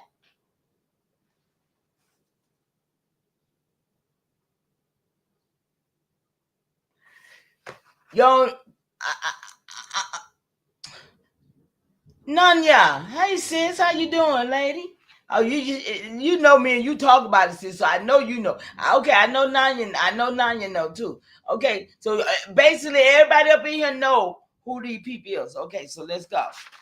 All right, let's see what Nanya, you're gonna have to go back and listen to the bill so you can see how what AI said about some of our people that we know, like Sister Betty, Chief Holiday, even myself.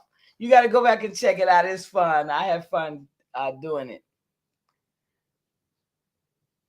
Okay, Shaq, you know we talk about this, so come on, walk with me. Let me see here. Okay, so okay, here we go. So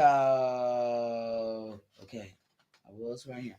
Okay, hold on, y'all. Let me get. How am I being called? Okay, so is he not an American? All right, here we go, y'all. How am I? All right here. Who were the key figures? Okay, so Who were I'm all mixed up over here, y'all, but I'm getting out. Who were the key figures in promoting this immigrant enlistment? Okay. I heard Black Brits say that they kept them in the dark about who was fighting the Confederacy. But see, this is the thing. The Confederacy, when you think about it, the Confederacy was that the down south, the Union was up north. This is why we have what the problems that we have with the North now. Okay? Because the North, they were bringing in Britons, Russians, Australians, Slavic, them folks like Rob Notches, all of them was coming in through those gates. See, and those were the Union soldiers. Those was the ones that made up the Union, which was the Northern. That's why we got so much problem with them people off that border up there now. They don't like the South, and I guess it's a battle because they're not us. Okay, now when I asked who were the key figures in promoting the immigrant enlistment, now think about this: when before this whole thing about the North and the South was down here growing food, feeding the world. Okay? We were down here growing food, feeding the world. Healthy is all outdoors. These Germans came here, started testing, experimenting on us, trying to figure out how we work and why, right? Then they started shutting us down in the farm. Remember, while we were farming down south, they was over there building concrete buildings for us to come up there in. They had a plan, we didn't know about it, because that's how the flooding and all that happened, because we wouldn't leave it. So they flooding us. They flipped the whole Mississippi River around and had the salmons going for 100 years, having the salmons going the wrong way. Now they don't flip it back, they say. So with all of these things that was really going on in the midst, we don't know what's going on up north because we down south trying to survive. These niggas down here bombing us because they over there in Oak Ridge, Tennessee, making bombs in the secret city of Oak Ridge, Tennessee.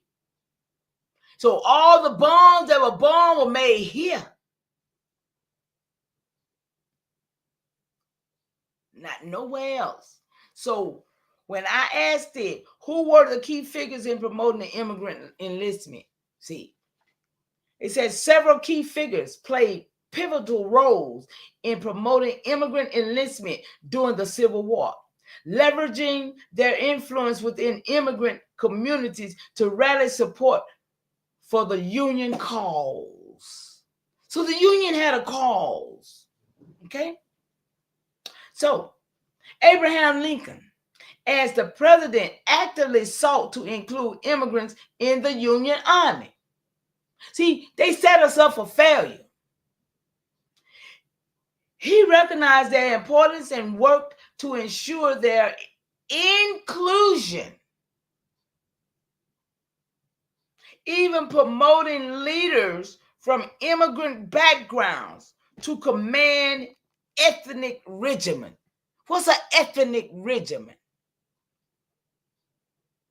Y'all, I hope y'all hearing this, because this is AI. This is AI giving me this information. Okay? Okay? Carl Schurz. This German right here. Okay? Carl Schurz. I can't even say it, y'all, but I spelled it. A German-born Union general, a political leader in Germany, of course, right? Schurz was instrumental in mobilizing German American communities. Y'all hearing me here? See, this is what I'm saying.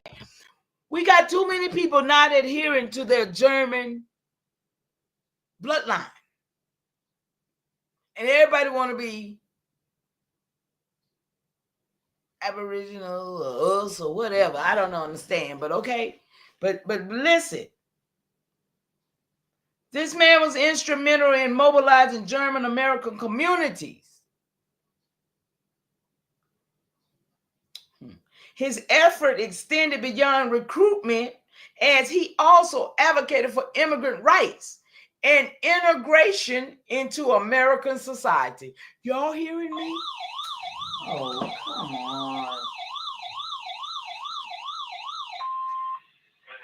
Okay.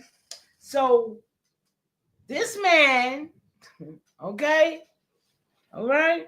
Now you got Thomas Francis Meagher. This is an Irish nationalist and Union general. Okay, Meagher led the Irish Brigade.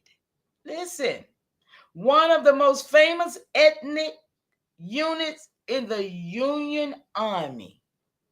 Yo, these are the people that came here to take the land from us, to fight us, to kill us, to make us prisoners of war, and all of that good stuff, right? So it says his leadership inspired many Irish immigrants to enlist. So this is how they came. That's why they say they fought for this country. That's why they say that this is their land now. I mean, it makes sense now, right? I never understood why they felt, because, you know, when they say they came back and this and that and other, and they felt like this was their land, but we were still in charge. We still had our Black Wall Street. We still had all this, but they had to, you know what I'm saying? So they felt like they was due. This is where all the Ku Klux Klan and stuff comes in at. Okay, so now we got Michael Corcoran, another prominent Irish American leader. So they already American leaders, okay? Corcoran commanded the 69th New York Infantry. Now you see what I'm talking about?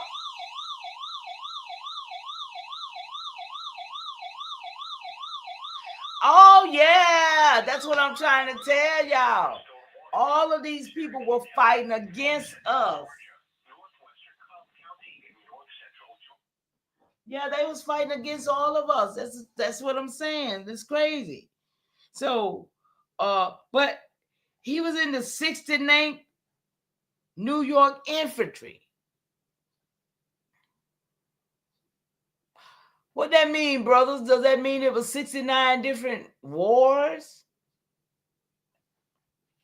Okay, now you got Franz Siegel, a German-born general. Siegel's reputation as a revolutionary leader in Europe helped attract German immigrants to the Union. His leadership was particularly influential in the Midwest. Germans all in the Midwest. These individuals not only encourage enlistment, but also help shape the narrative of immigrant contributions to the Union victory.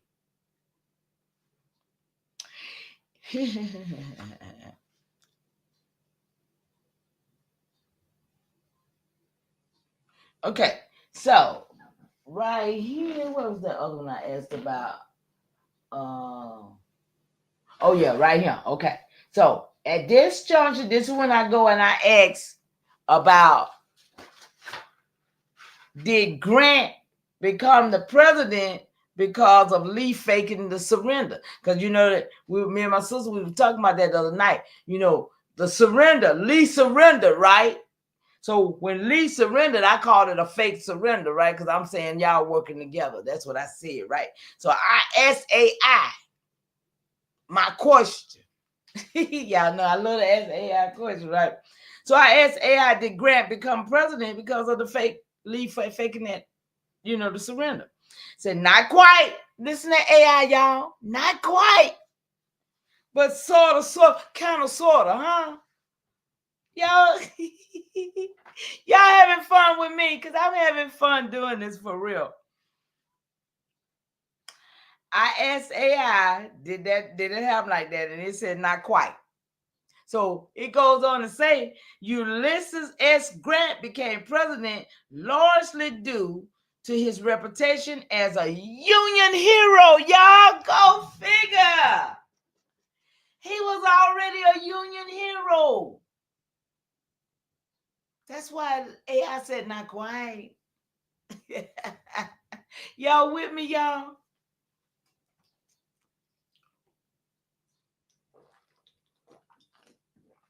I hope y'all with me. I know y'all be laid back listening to me. Y'all be on the bed and watch me on TV and stuff, don't you? But okay. So this man was a hero during the Civil War, particularly for his leadership and victories, including the surrender of the Confederate General Robert E. Lee at Appomattox Courthouse in 1865. Didn't I tell y'all 1865 is when it's, yeah. Oh man, y'all.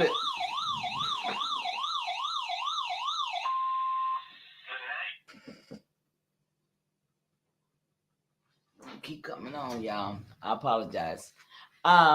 Okay, so 1865, y'all. I'm telling you that 1865 is something else. They all came together, and if they not won, the question is why. If they not won, yeah, they won.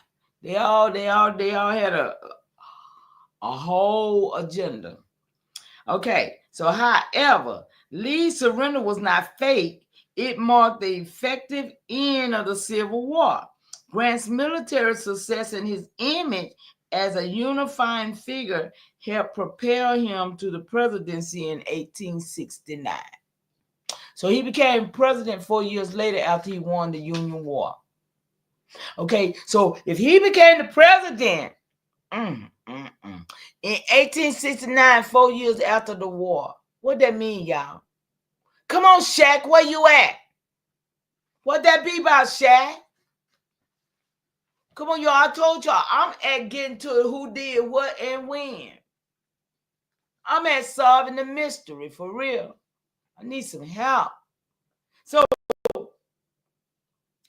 this man was already a hero when he created this foreign army to come up top, to come down upon us and create a civil war.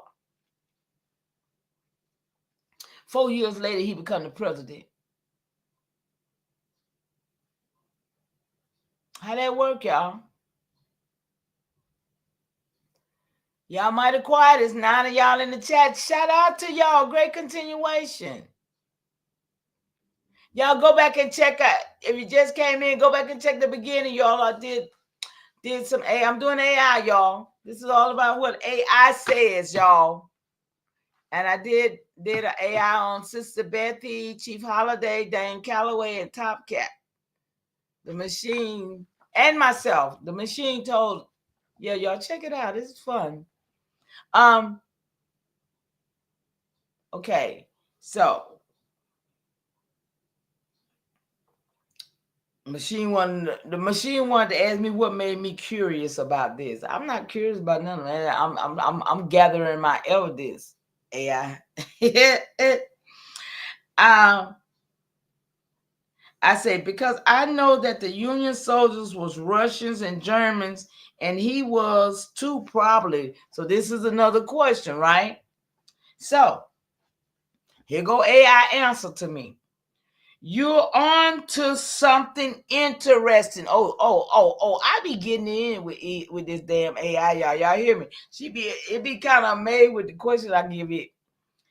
Say, I'm on to something, right? Interesting. The Union Army during the Civil War had a significant number of foreign born soldiers, about a quarter of a third of its total force. The largest group were Germans and Irish, but there was also soldiers from Scandinavia, Italy, France, and Russia. We talking about the Union and the Confederate War.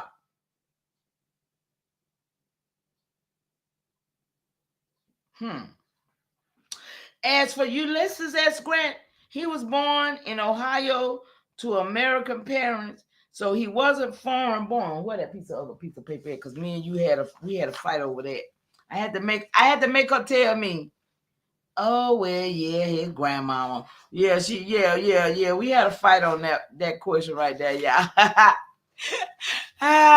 She gonna tell me. Wait a minute, let me see, can I find it? I got my papers mixed up, y'all, but I'm doing it. Okay, wait a minute. Where we at? Because I know. I saw it somewhere. Oh yeah, and I got a lot of questions too that I asked because of the fact that I be watching the guys over there on Smoke, and they be over there arguing about certain things, and I'll just go and ask AI shit. I'll go and ask AI, and AI gives some good answers for them. They don't never ask the question; they just argue about it, you know. So, because they ask, and I research stuff all the way out to the fullest, but I asked AI because they was over there talking about white supremacy is written in the code of science. Never heard of that. So I asked AI. I said, is white supremacy written in the code of science? Y'all help me out with this. Y'all might know better because I don't know. It says white supremacy is not written in the code of science, but historically, science has been misused to justify racist identity, including white supremacists. For example, pseudoscientific practices like phrenology and eugenics were falsely presented as scientific evidence to support racial hierarchy. Y'all agree with that? I do. These ideas have been thoroughly debunked, but their legacy has had lasting impacts on societal structures and bias. True science is rooted in objectivity and evidence. I told her I don't believe in science or none of that, right? Me too, sis. And it actively challenges prejudice. However, the way science is conducted, funded, and applied can reflect the bias of the societies in which it operates. Ain't that the truth?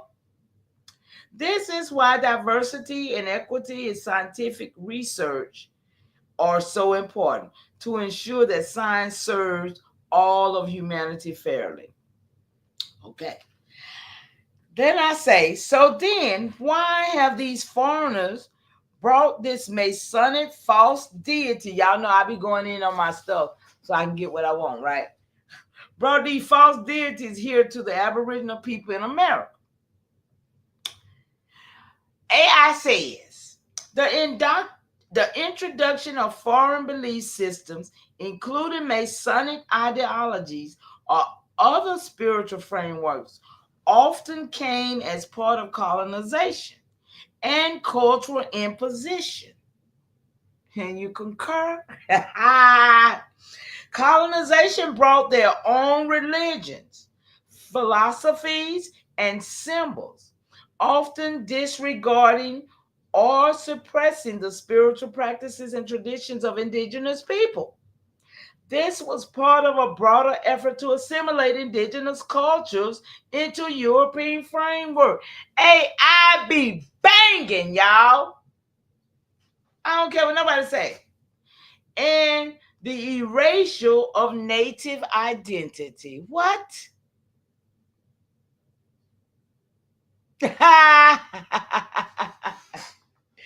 I'm telling you, this is crazy. It said for indigenous people, this imposition disrupted deeply rooted spiritual connections. What? See what I'm talking about, y'all? So, y'all, I tell y'all, I'm having fun. Y'all, I appreciate y'all being here with me. I really, really do. I really do. Okay. Okay, here we go about you and Ulysses' grandparents. Here we go. Okay, I found it. I say, so he is not American. He is in fact England. Okay, because you see, she gonna tell me his mom and daddy bed in Ohio and all that, right? I'm like, wait a minute, hold it. I say, Ulysses, that's great. So I say, so he is not American. He is, in fact, England. She said, Ulysses S. Grant was born in Ohio, making him an American. See, I go get this. Watch this, y'all. Making him American by birth. However, his ancestry does trace back to England. See? And Scotland through his great grandparents and earlier generation. This mix of heritage is quite common in the United States. See, that's what you got to look at. She's letting you know. This is common right here. Great grandparent from somewhere else. Your great grandparents from somewhere else. You is a born American, but your great grandparent from somewhere else. Period. So who's the first American? Okay, so does this align with what you were exploring about his background? Look, because I done told you from she made him be American 5 times almost on this paper. Okay, I say, but that don't make them American. That's my next thing to her, right? She said, I see your perspective. See, I don't be playing with this machine, Nanya. I'm not playing with this machine. She said, I see your perspective. By your logic, you're emphasizing that Ulysses S. Grant's ancestral roots in England and Scotland might make his lineage non-native to Americas. And you're absolutely right. But you see how long she gonna fight me? If she gonna fight me and keep telling me he America, but I know he not, so I'm gonna tell you he ain't. So you gonna tell me the truth in a minute, right? You gonna tell me the truth in a minute. So she say, in fact, wait a minute. And you're absolutely right in recognizing that his family lineage traces back to Europe. In fact, many people historically considered American have similar European roots. See, this is what I'm trying to get people to understand. These are not our people. Not like us either. So if we go deeper, she says, this machine says, if we go deeper, the term American, hold on, y'all, come on, walk with me. The term America itself often sparks debate.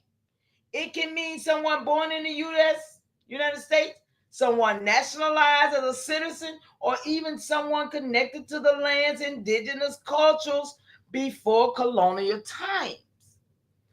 The complexity of this identity highlights the layers of history tied to this land. Y'all see that? Tied to the land. Okay? So, is this where your interest is leading? That's what it wants to know. Exploring the meaning of identity and belonging in American history. I love to continue unpacking this with you. Okay. So, I asked this machine, how am I being called a citizen as an Aboriginal and foreigners being called American? Okay, I was on that American word, right? Because it's so many niggas want to think that they the first Americans. And I beg to differ. I really do. I beg to differ. But so I say, how am I being called a citizen? You know how they want to make us citizen. Yeah.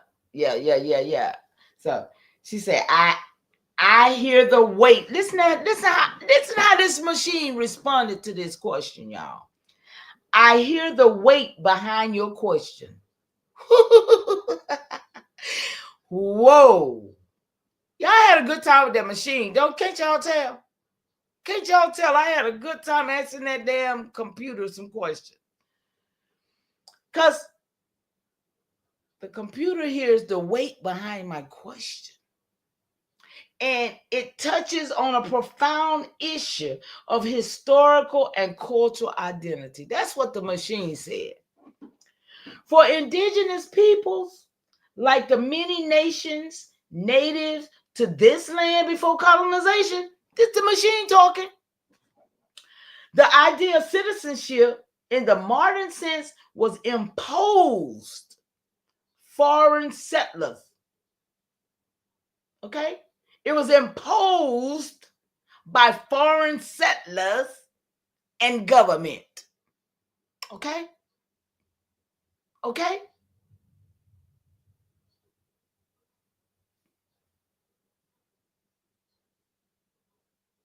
The label American was first used to describe European settlers and their descendants.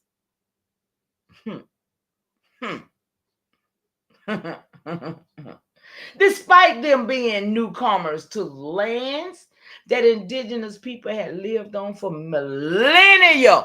The machine said we have been here for millennium.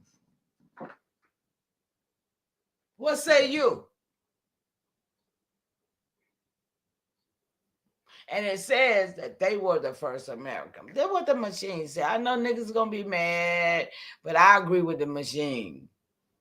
Because we was here for millenniums, and we ain't know nothing about Atlantis or Atlanta or America, all that. Nah.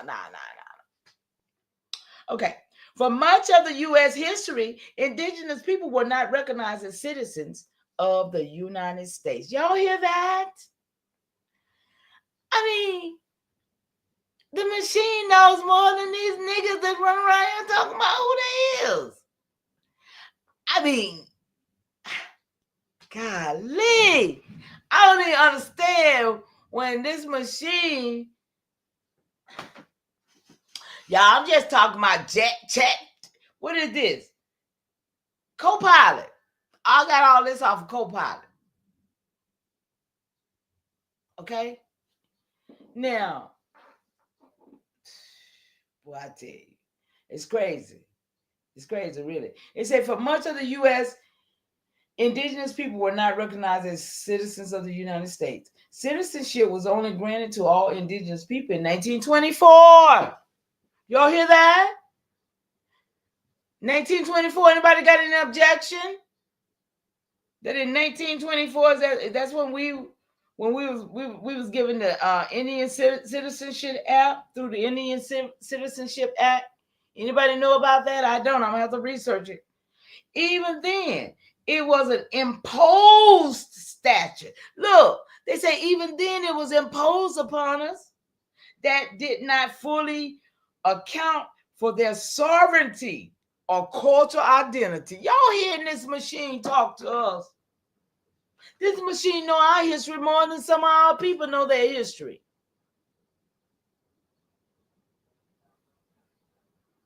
I'm just saying, y'all.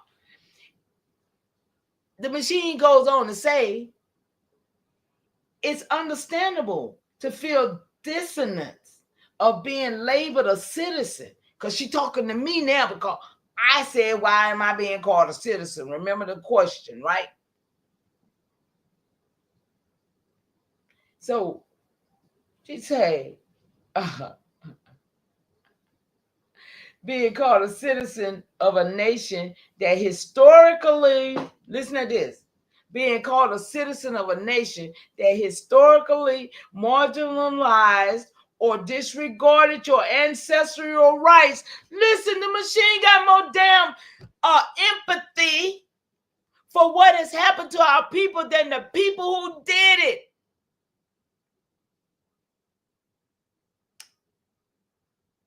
Y'all see that? So, What was I at? So the term American has largely been shaped by a Eurocentric perspective, sidelining the original stewards of this land. How about that? How about that? This is what AI said that happened to us, because they took that term and the Eurocentric perspective, and they sidelined the original stewards of the land. This is what AI called us, stewards, the original stewards of the land, y'all.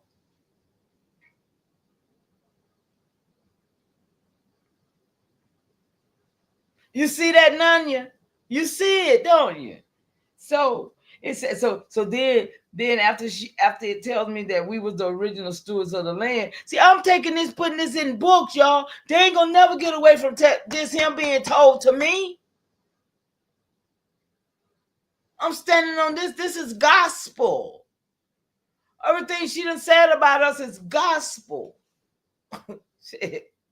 And then she wants to know, well, what are your thoughts on how identity and citizenship should be defined? So I don't give it nothing. I don't give it nothing. I give it my questions. So then I asked about the Harriet Tubman fictitious stuff. It went in telling me about she being a Union. Y'all know she was a Union spy, right? Y'all got that? Harriet Tubman was a Union spy.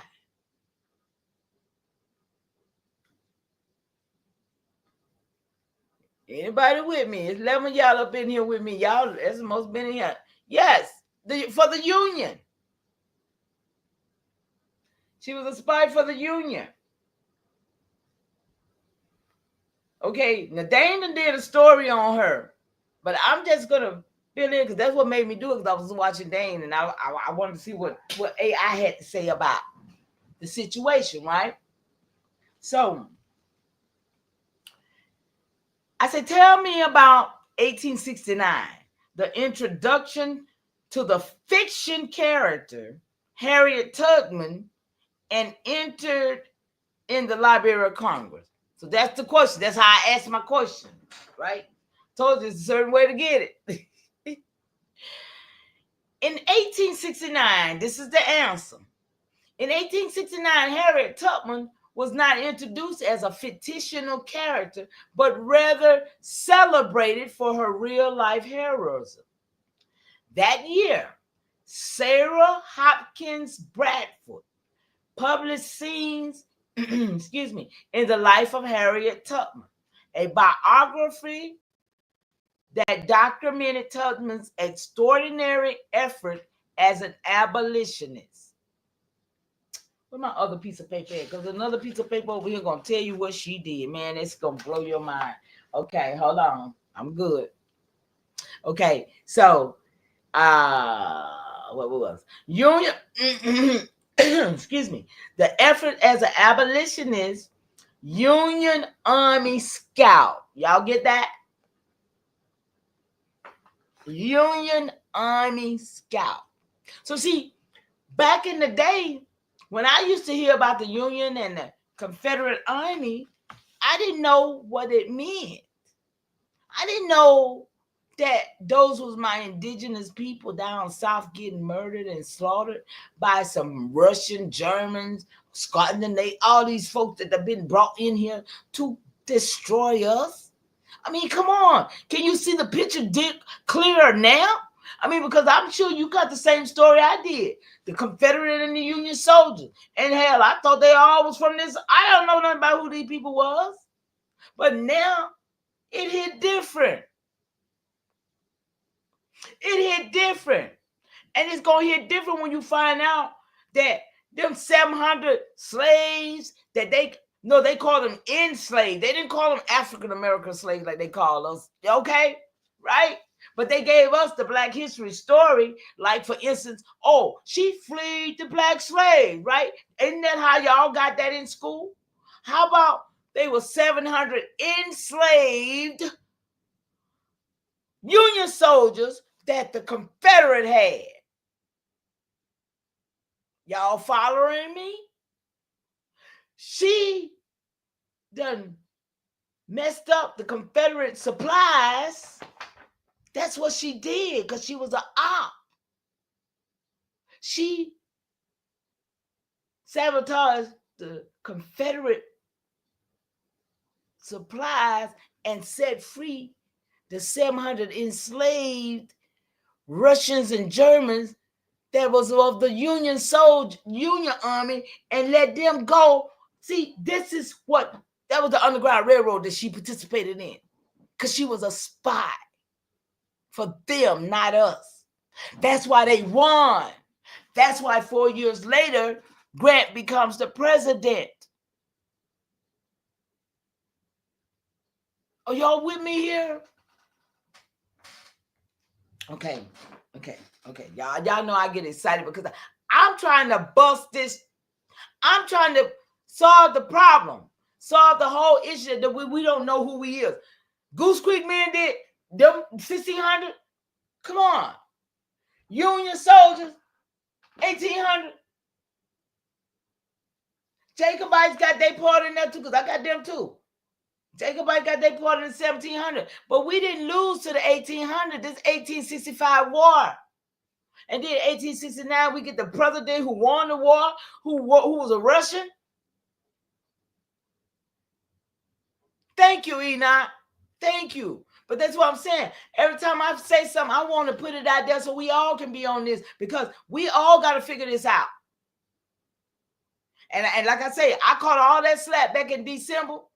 I caught all that slack. I had people coming up with guns on their avatar talking about coming for me because I was talking about the Goose Creek men and I was talking about what's going on. No, we need to know what's going on. And for somebody to sit and hold down on the information and ain't nobody researching on the real information, every time I put something out there, I put it out there for y'all to take it and run with it.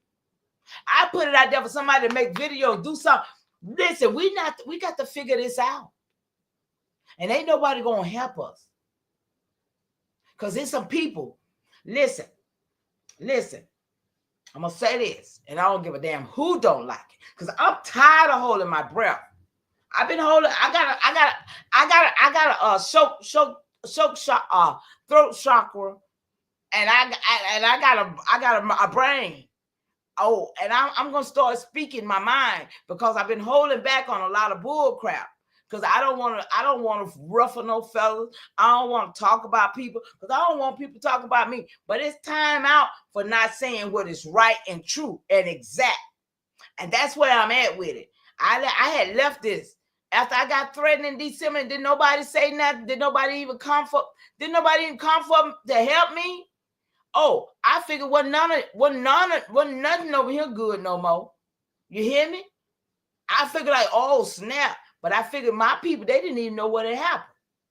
So that's why I route with y'all, because y'all, you know, I don't mind having a few of y'all. But when it comes to talking about people, listen, it's a lot of niggas came through the PPP loan, okay? I'm going to say that. That's what I say I'm going to say. A lot of these niggas who on YouTube now, they came through that PPP loan. Because a lot of them was on that damn list. And a lot of them working to make sure we don't ever find out this shit. It's a lot of people want to make sure that we do not ever find out exactly what happened to us. And a lot of us is dead on it. You know, we already know. But we're not in a position, and we're not moving in, you know, in a form of making a difference. You know, half of us, if we don't start moving, we're going to die with this information, you know. And I hate to say that like that, but it's the truth, because I got so much information here, and it scares me, because I know that if I don't get my children, which my daughter, she's trying to come around, she's trying, I'm so happy. But if I don't get these children on this, you know, I'm just afraid that if something happened to me, all my stuff gonna get, all these Russells, they'll be burned up. They'll be burnt up because nobody cares. If nobody cares about what you care about, and it's about legacy, it's a problem. And I know that's because of this by design. It's by design that there's only one of us in our families or two of us in our family. You know, that's by design. Because when I tell you that who know what infamil is? I'm gonna get off the history now. I done did enough history. I'm just gonna talk for a minute because I got some more stuff on my mind. Who know about infamil? Where is it? Anybody know about that infamil? When they put all our children on infamil and Similac, y'all remember that?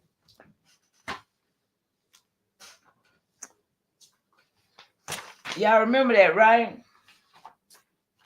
What was it? My baby, my daughter is 52. And so I would say 52 years ago, because they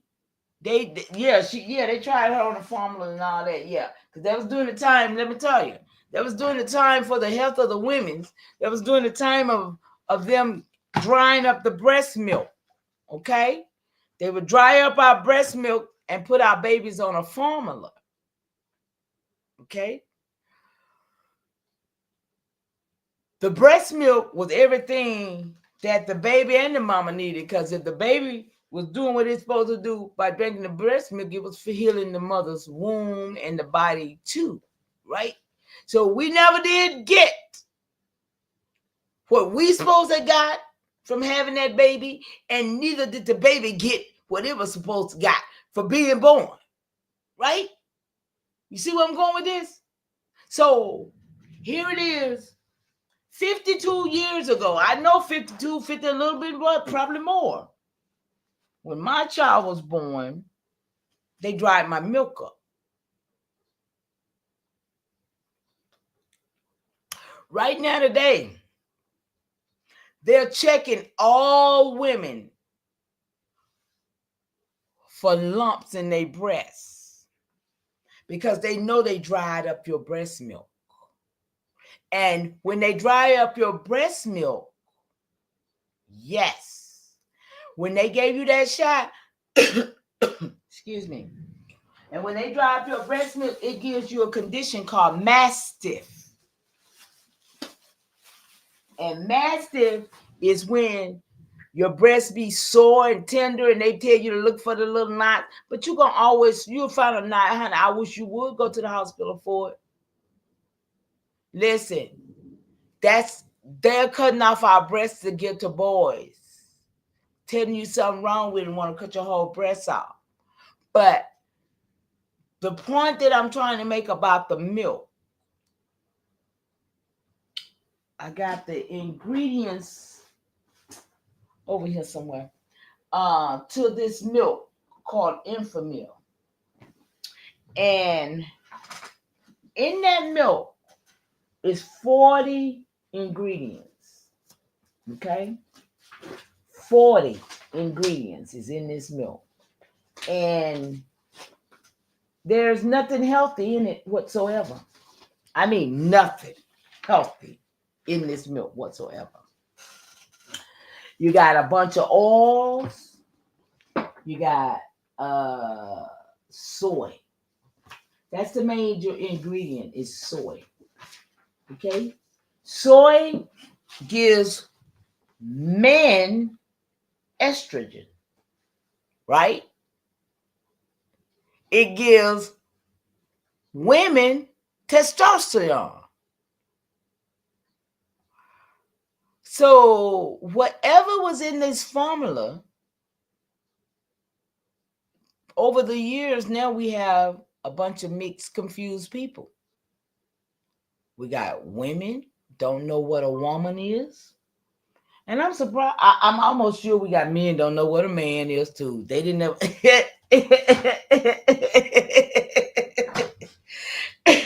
I'm sure they got men don't know what a man is either. So what I'm saying is that within the last 50 years, they have redesigned the whole biography of our people. We don't have protein. We don't have nutrients. We don't have everything that we need now is man-made. It's made in a lab.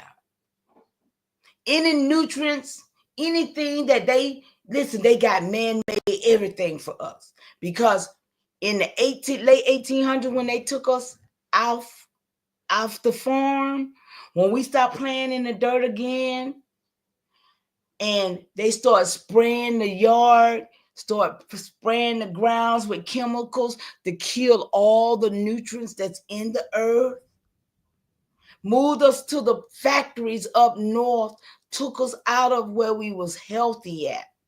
Now we in the plants, standing on concrete with no windows, no air conditioning, nothing, and some of them plants was horrible, and y'all know it.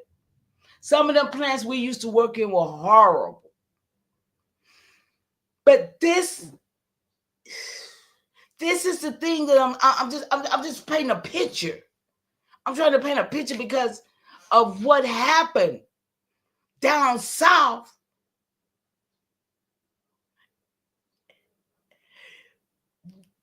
This doctor in the around 1880 something, created protein. See, while they was here, they brought all these German doctors here at the same time. They warring with us, and they testing on us. They experimenting on us. They trying to find out how we work. What?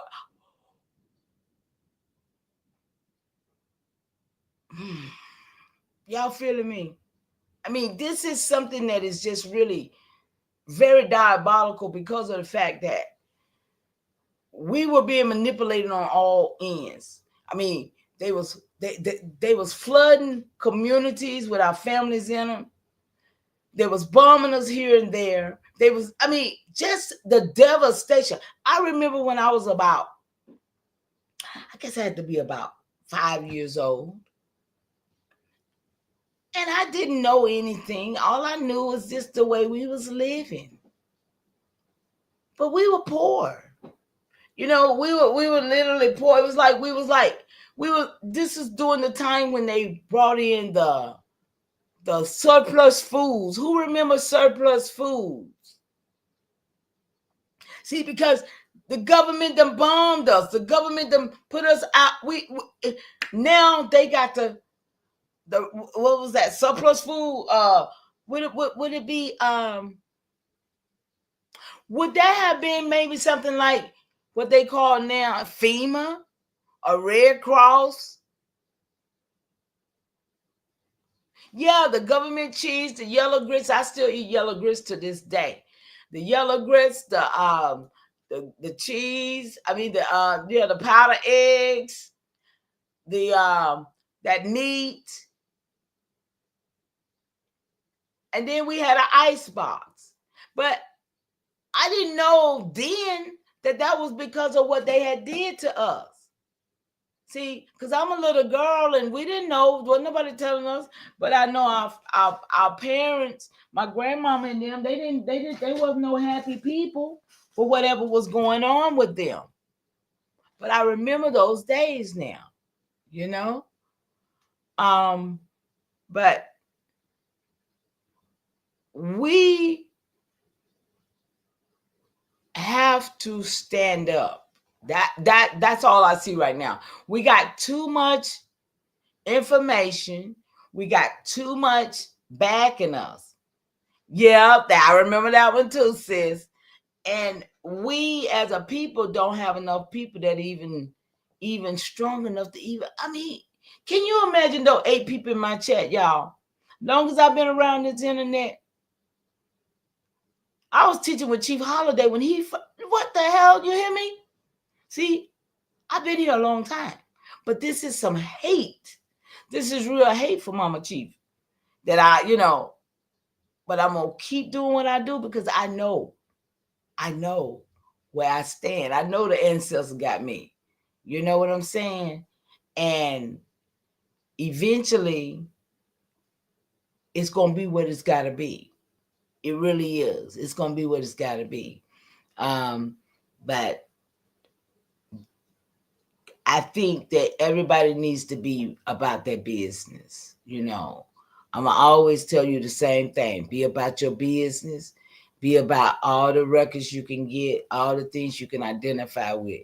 Because you see, AI knows who we are, so everybody else, damn it, they knows too. So I mean, we as a people need to know it. And I think that's a problem too, because though we know it, we're not even exhibit. Listen, these people had how long they say 52 years of powwows. Them fake Indians been in place for 52 years. Because that's why they have powwow for 52 years. Yeah, see, I've heard that. See, and I'm old enough, but I don't remember they had them cut the tree down. Well, I remember apples and little stuff, but not like some people say they remember seeing them just all everywhere. I don't remember, but I remember we had apple trees and crab apples. I remember that. That might be what you mean too. But yeah. But listen, I always listen. For the last 16 years that I've been on this road, I've been saying if I could find 10 females and every last one on that little thing that came for me in December, that's why she mad, because they used to be online showing they coochie to men's and acting wild, and I'm trying to build some women's to be matriarchs and honorable women, and I wake up after I done been asleep at night and they telling me what these little slut buckets done did. So yeah, I was very disappointed and I ain't had nothing to do with them. But now they wants to be mad. Don't be mad at me. Handle your business. See? But yeah, it ain't gonna take a whole lot of us. 10, at least 10 of us. That rounds off to one, right? See, I used to do Mary Kay. I used to sell Mary Kay. And we used to say work smart, not hard. And we used to always like we bought them numbers, But our people, when I look and I see what our people are excited about, when I look and I see everybody, I mean, people are literally buying costumes to go and make a video on their live, just to make a video in their house by themselves. They're buying costumes and they're garbing up to do where them fans at.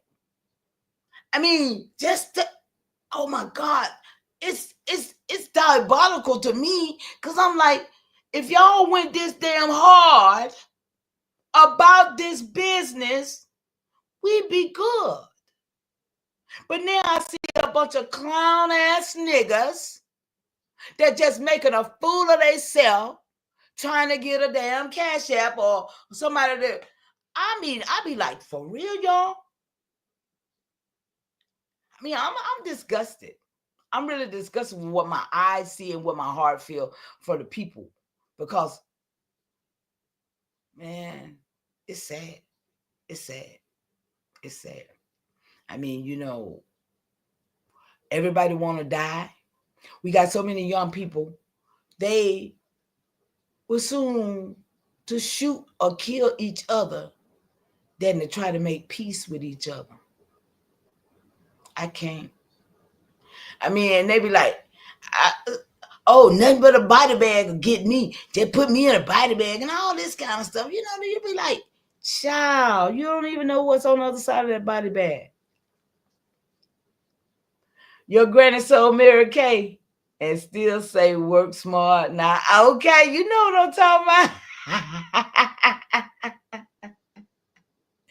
Yeah, for sure. But y'all, I really appreciate y'all hanging in here with me. I'm gonna let y'all go on and go and hang out over there where it's greater at. Cause I mean, I done put out what I could put out, and I hope y'all got something from it. I really hope that Well, I did put out the best that I could. So y'all know y'all got something out of it, and y'all just have a great weekend. Well, what I don't even like to use them words in my mouth, but y'all know what I mean. Y'all enjoy the rest of your continuation. That's why I say continuation, because I don't have to say all the rest of that stuff, y'all. Great continuation, and may you be safe. And may you get courage. May we have courage to stand up and do the things we need to do. Let me see. Let me read over the chat and see who I and shout y'all out and all that good stuff too. Live and Learn came up in here. Thank you so much. Colston, Chief Colston, that's what's up. Okay, who else came up in here with me? Enots, what's up, baby? Yes. Akamat was up in here with us. Christopher Creer, he came in to holler at me. I don't know how long y'all stayed, but I appreciate y'all coming by for sure. Nanya, Sharon, Shaq came up in here. Yeah, that's what's up, y'all. That's what's up. And for those in the bushes, you know I love you too. Thank you so much for coming over. Um, okay. Like I called y'all out. I appreciate y'all in the chat hollering at me. Let me see if there's anything I need to read. Old enough. Okay, I'm not going to lie. That cheese was pretty. Yeah, that cheese was good. I mean, honestly, that was the best cheese I think I ever had. Cause that American cheese they got now, it constipates me. I don't even eat that mess. Yeah, y'all. Yeah, I really enjoyed y'all hanging out with me. Y'all did talk to me in the chat. You know,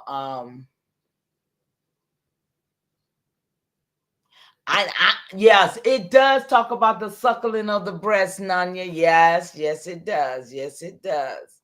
And it's important because it brings the womb back together. And they didn't ever teach us these things. They violated us in the worst way, y'all. They really did. Yeah, Enoch, I know that's right. I know that's right. Well, I mean, y'all want to hang with me? Oh, well, y'all know I got some work now.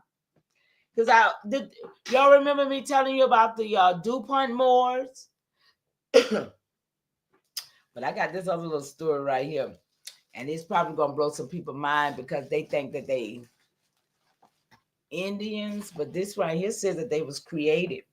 You know, you ever heard of the Crotons? The Crotons Indians? The Crotons. Time is it one?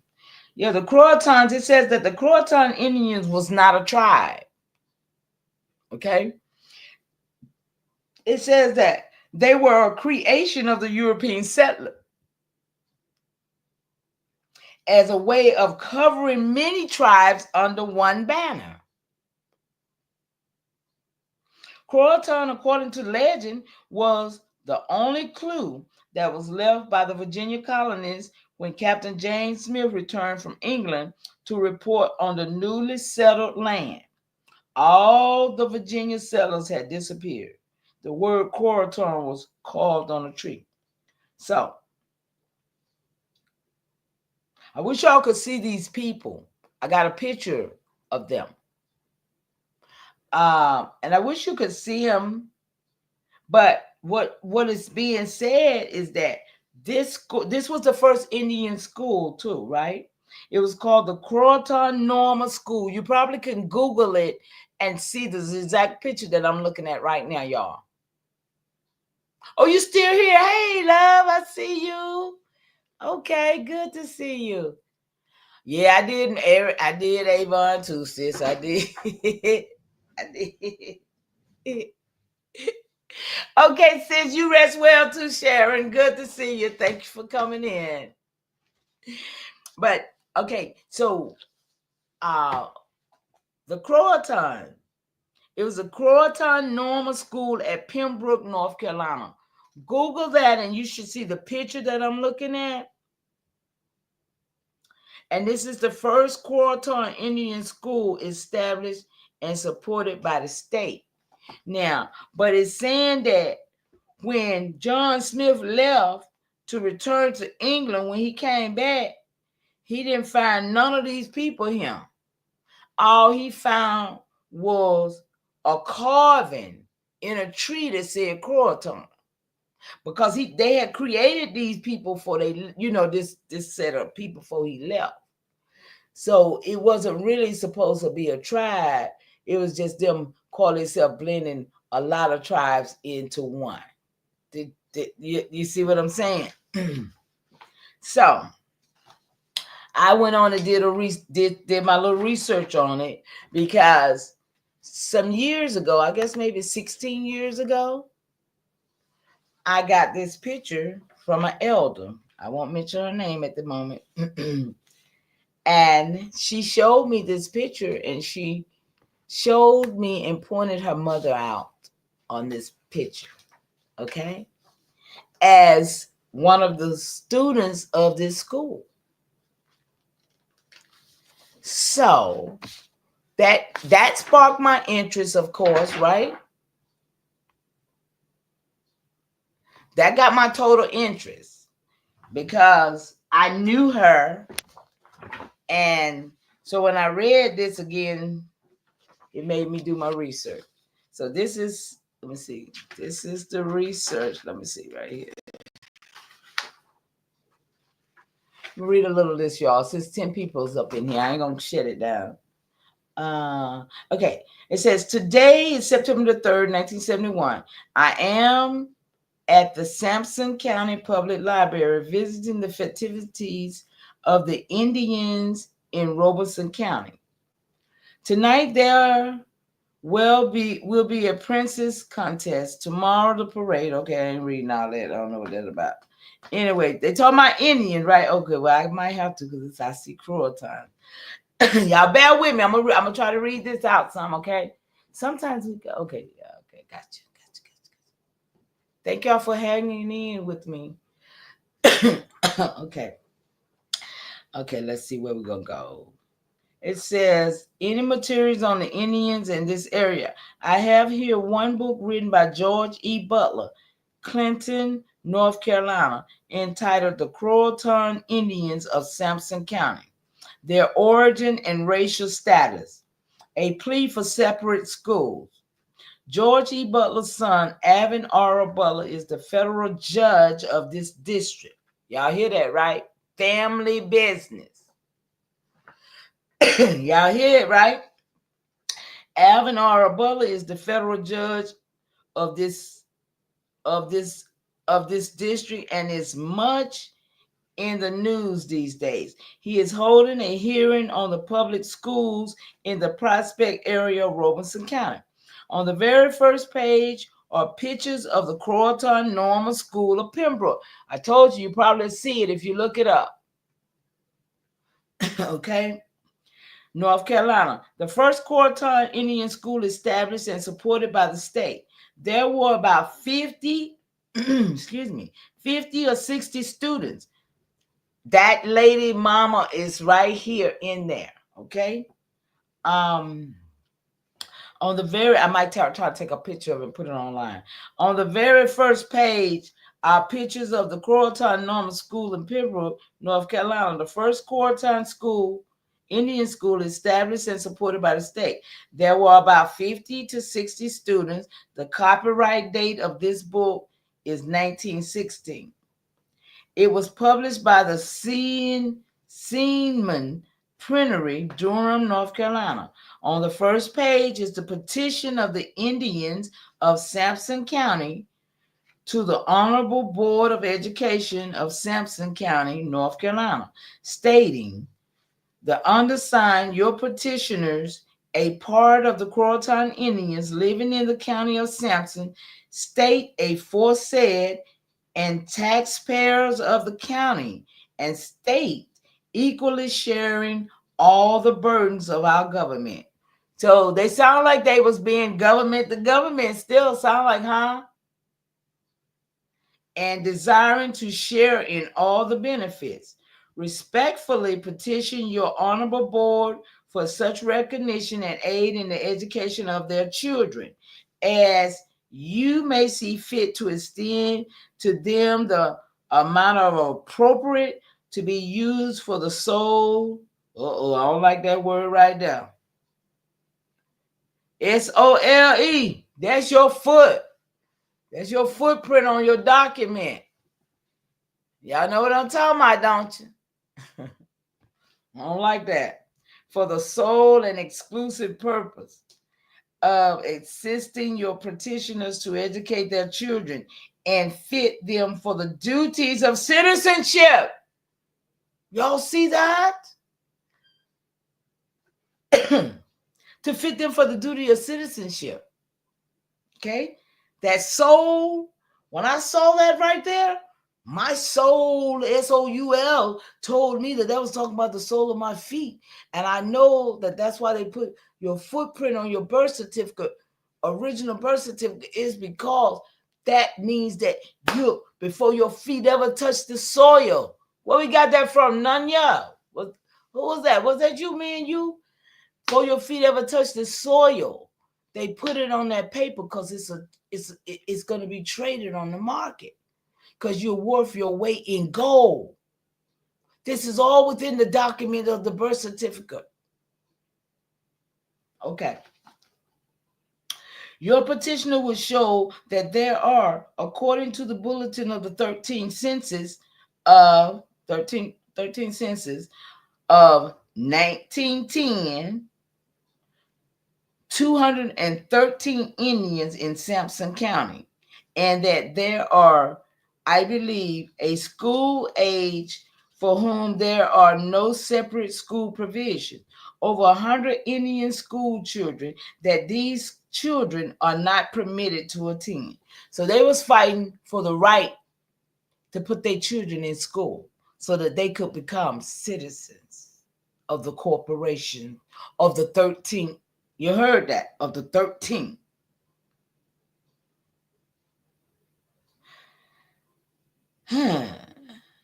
Okay.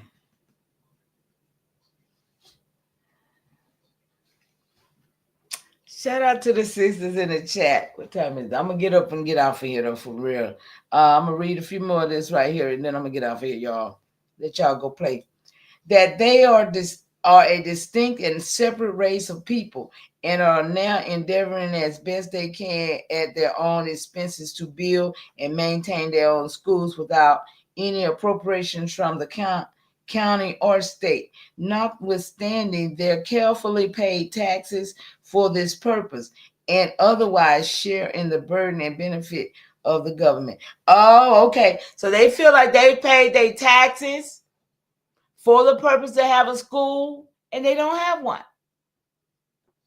I feel that the Croatan Indians of this county are a quiet, peaceful, and industrial people and have been residents of this section long before the event of the white man with whom they are.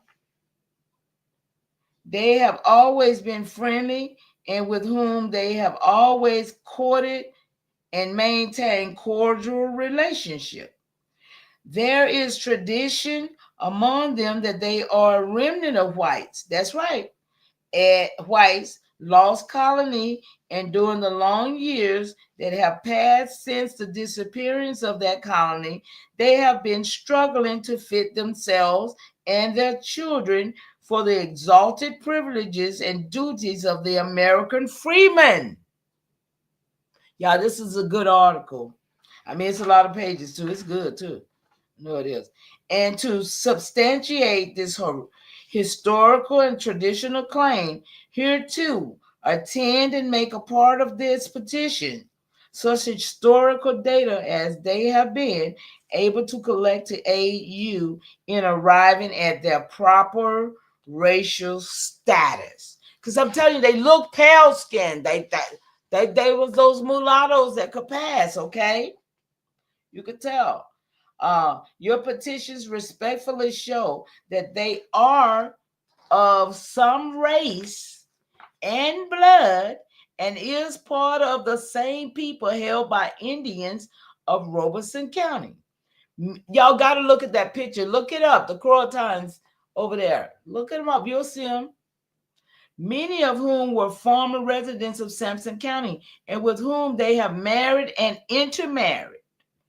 That since the state of North Carolina has been so just and generous as to provide special and separate school advantages for our brothers and kinsmen in Robeson County, as well as in the counties of Richmond, Scotland, Hoke, Person, and Cumberland, we now appeal to you for the same just and generous recognition from the state of North Carolina and from your honorable board in Sampson County, that we may share equal advantages with them as people of the same race and may share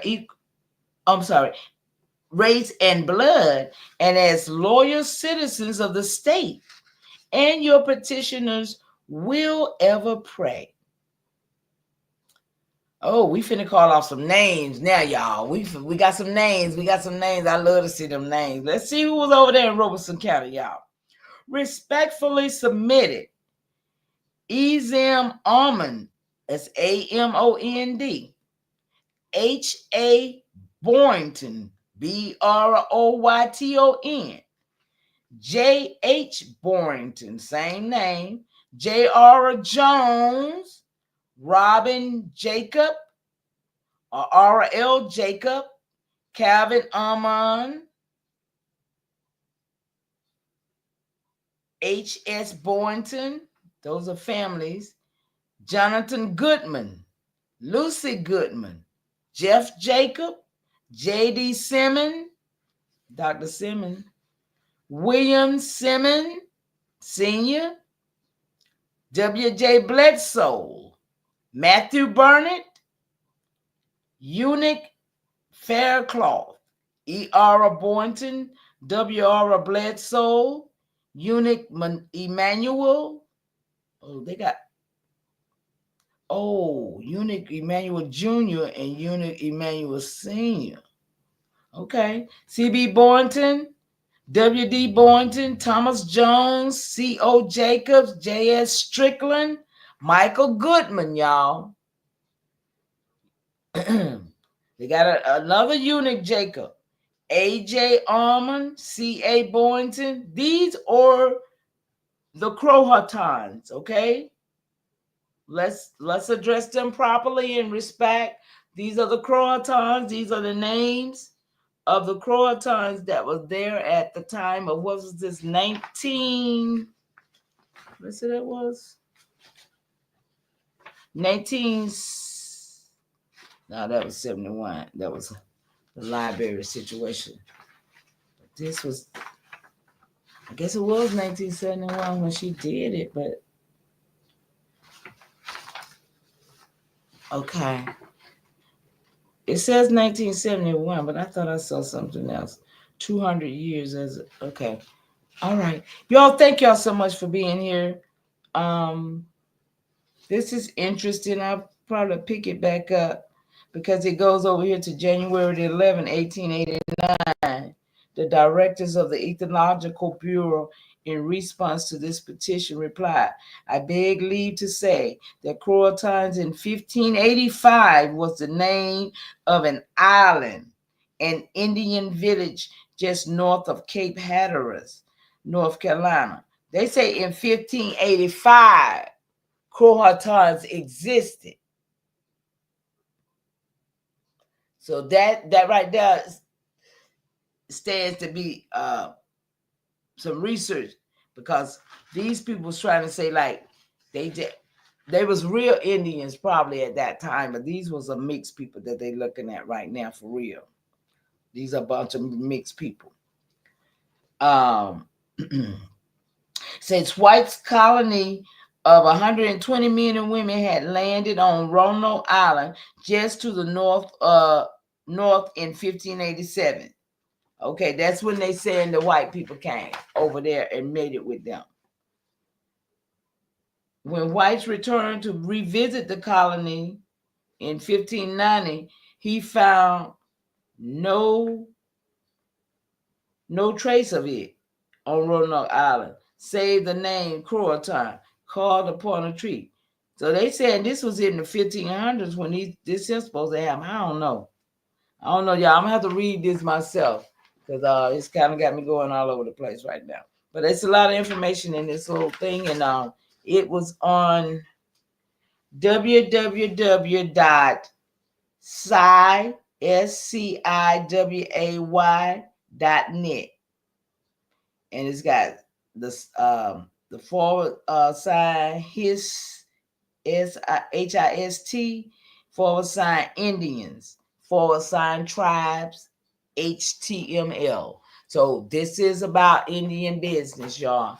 And I thank y'all for hanging in here with me. I'm finna stick it out. Play my song out and we gonna get out of here, y'all. Let's see. Let's see if it's still up in here. Let's see if I can find it. I don't think so. Okay. I don't think so.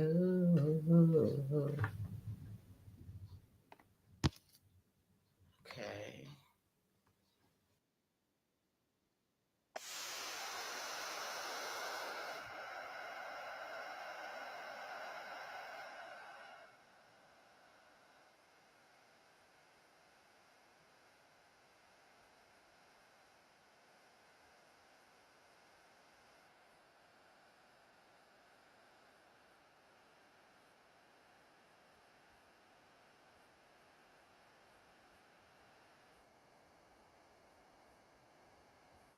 Hey y'all, what's up? Here we go.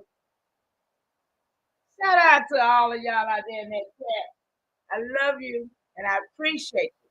And I don't spell love with a O, I spell it with a U. It's a different kind of love.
Hey y'all, I really appreciate y'all.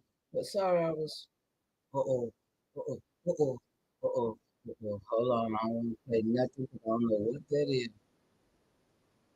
I don't know what that is, y'all. I want to get what they call it, get a shadow banned for playing somebody else's stuff because they don't. I don't know what to play, y'all. I'm gonna have some music though soon, but what I would like to ask y'all to do for me is to to my go over to my Facebook page, and if y'all have Facebook anyway, and sign up on my Anna Y Must Tribe. Um, I guess I gotta share it with y'all, probably for y'all to find it. This has been tribal, terrible. Yes, sis.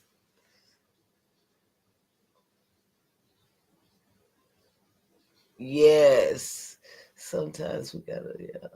I appreciate y'all hanging in here with me though, but go and I have another YouTube called Grandmama's Threads. Please, if you can, go over there and subscribe. Y'all know I don't have a lot of subscribers. So I'm just trying to get y'all to my new page because eventually I might not even be back over here because I already feel the energy, and I'm just trying to take people where I'm going because I'm going up. I'm not going to stay at the bottom. I'm not going to be down with crabs trying to fight my way, you know, to my people. I want to go where my people are fighting for themselves. So, with that being said, y'all, I really truly appreciate you so much. Um,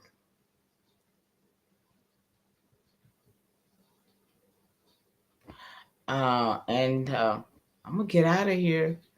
I'm gonna go ahead and end this, and I'll see y'all on the rebound. I might come back up tomorrow to do some more stuff. All these opportunities. Yeah, I might come back up and do something tomorrow. I might just start. I love y'all, and I miss hanging out. This is the only way I get to really, share what I find out. And so I appreciate y'all for listening. Thank you again.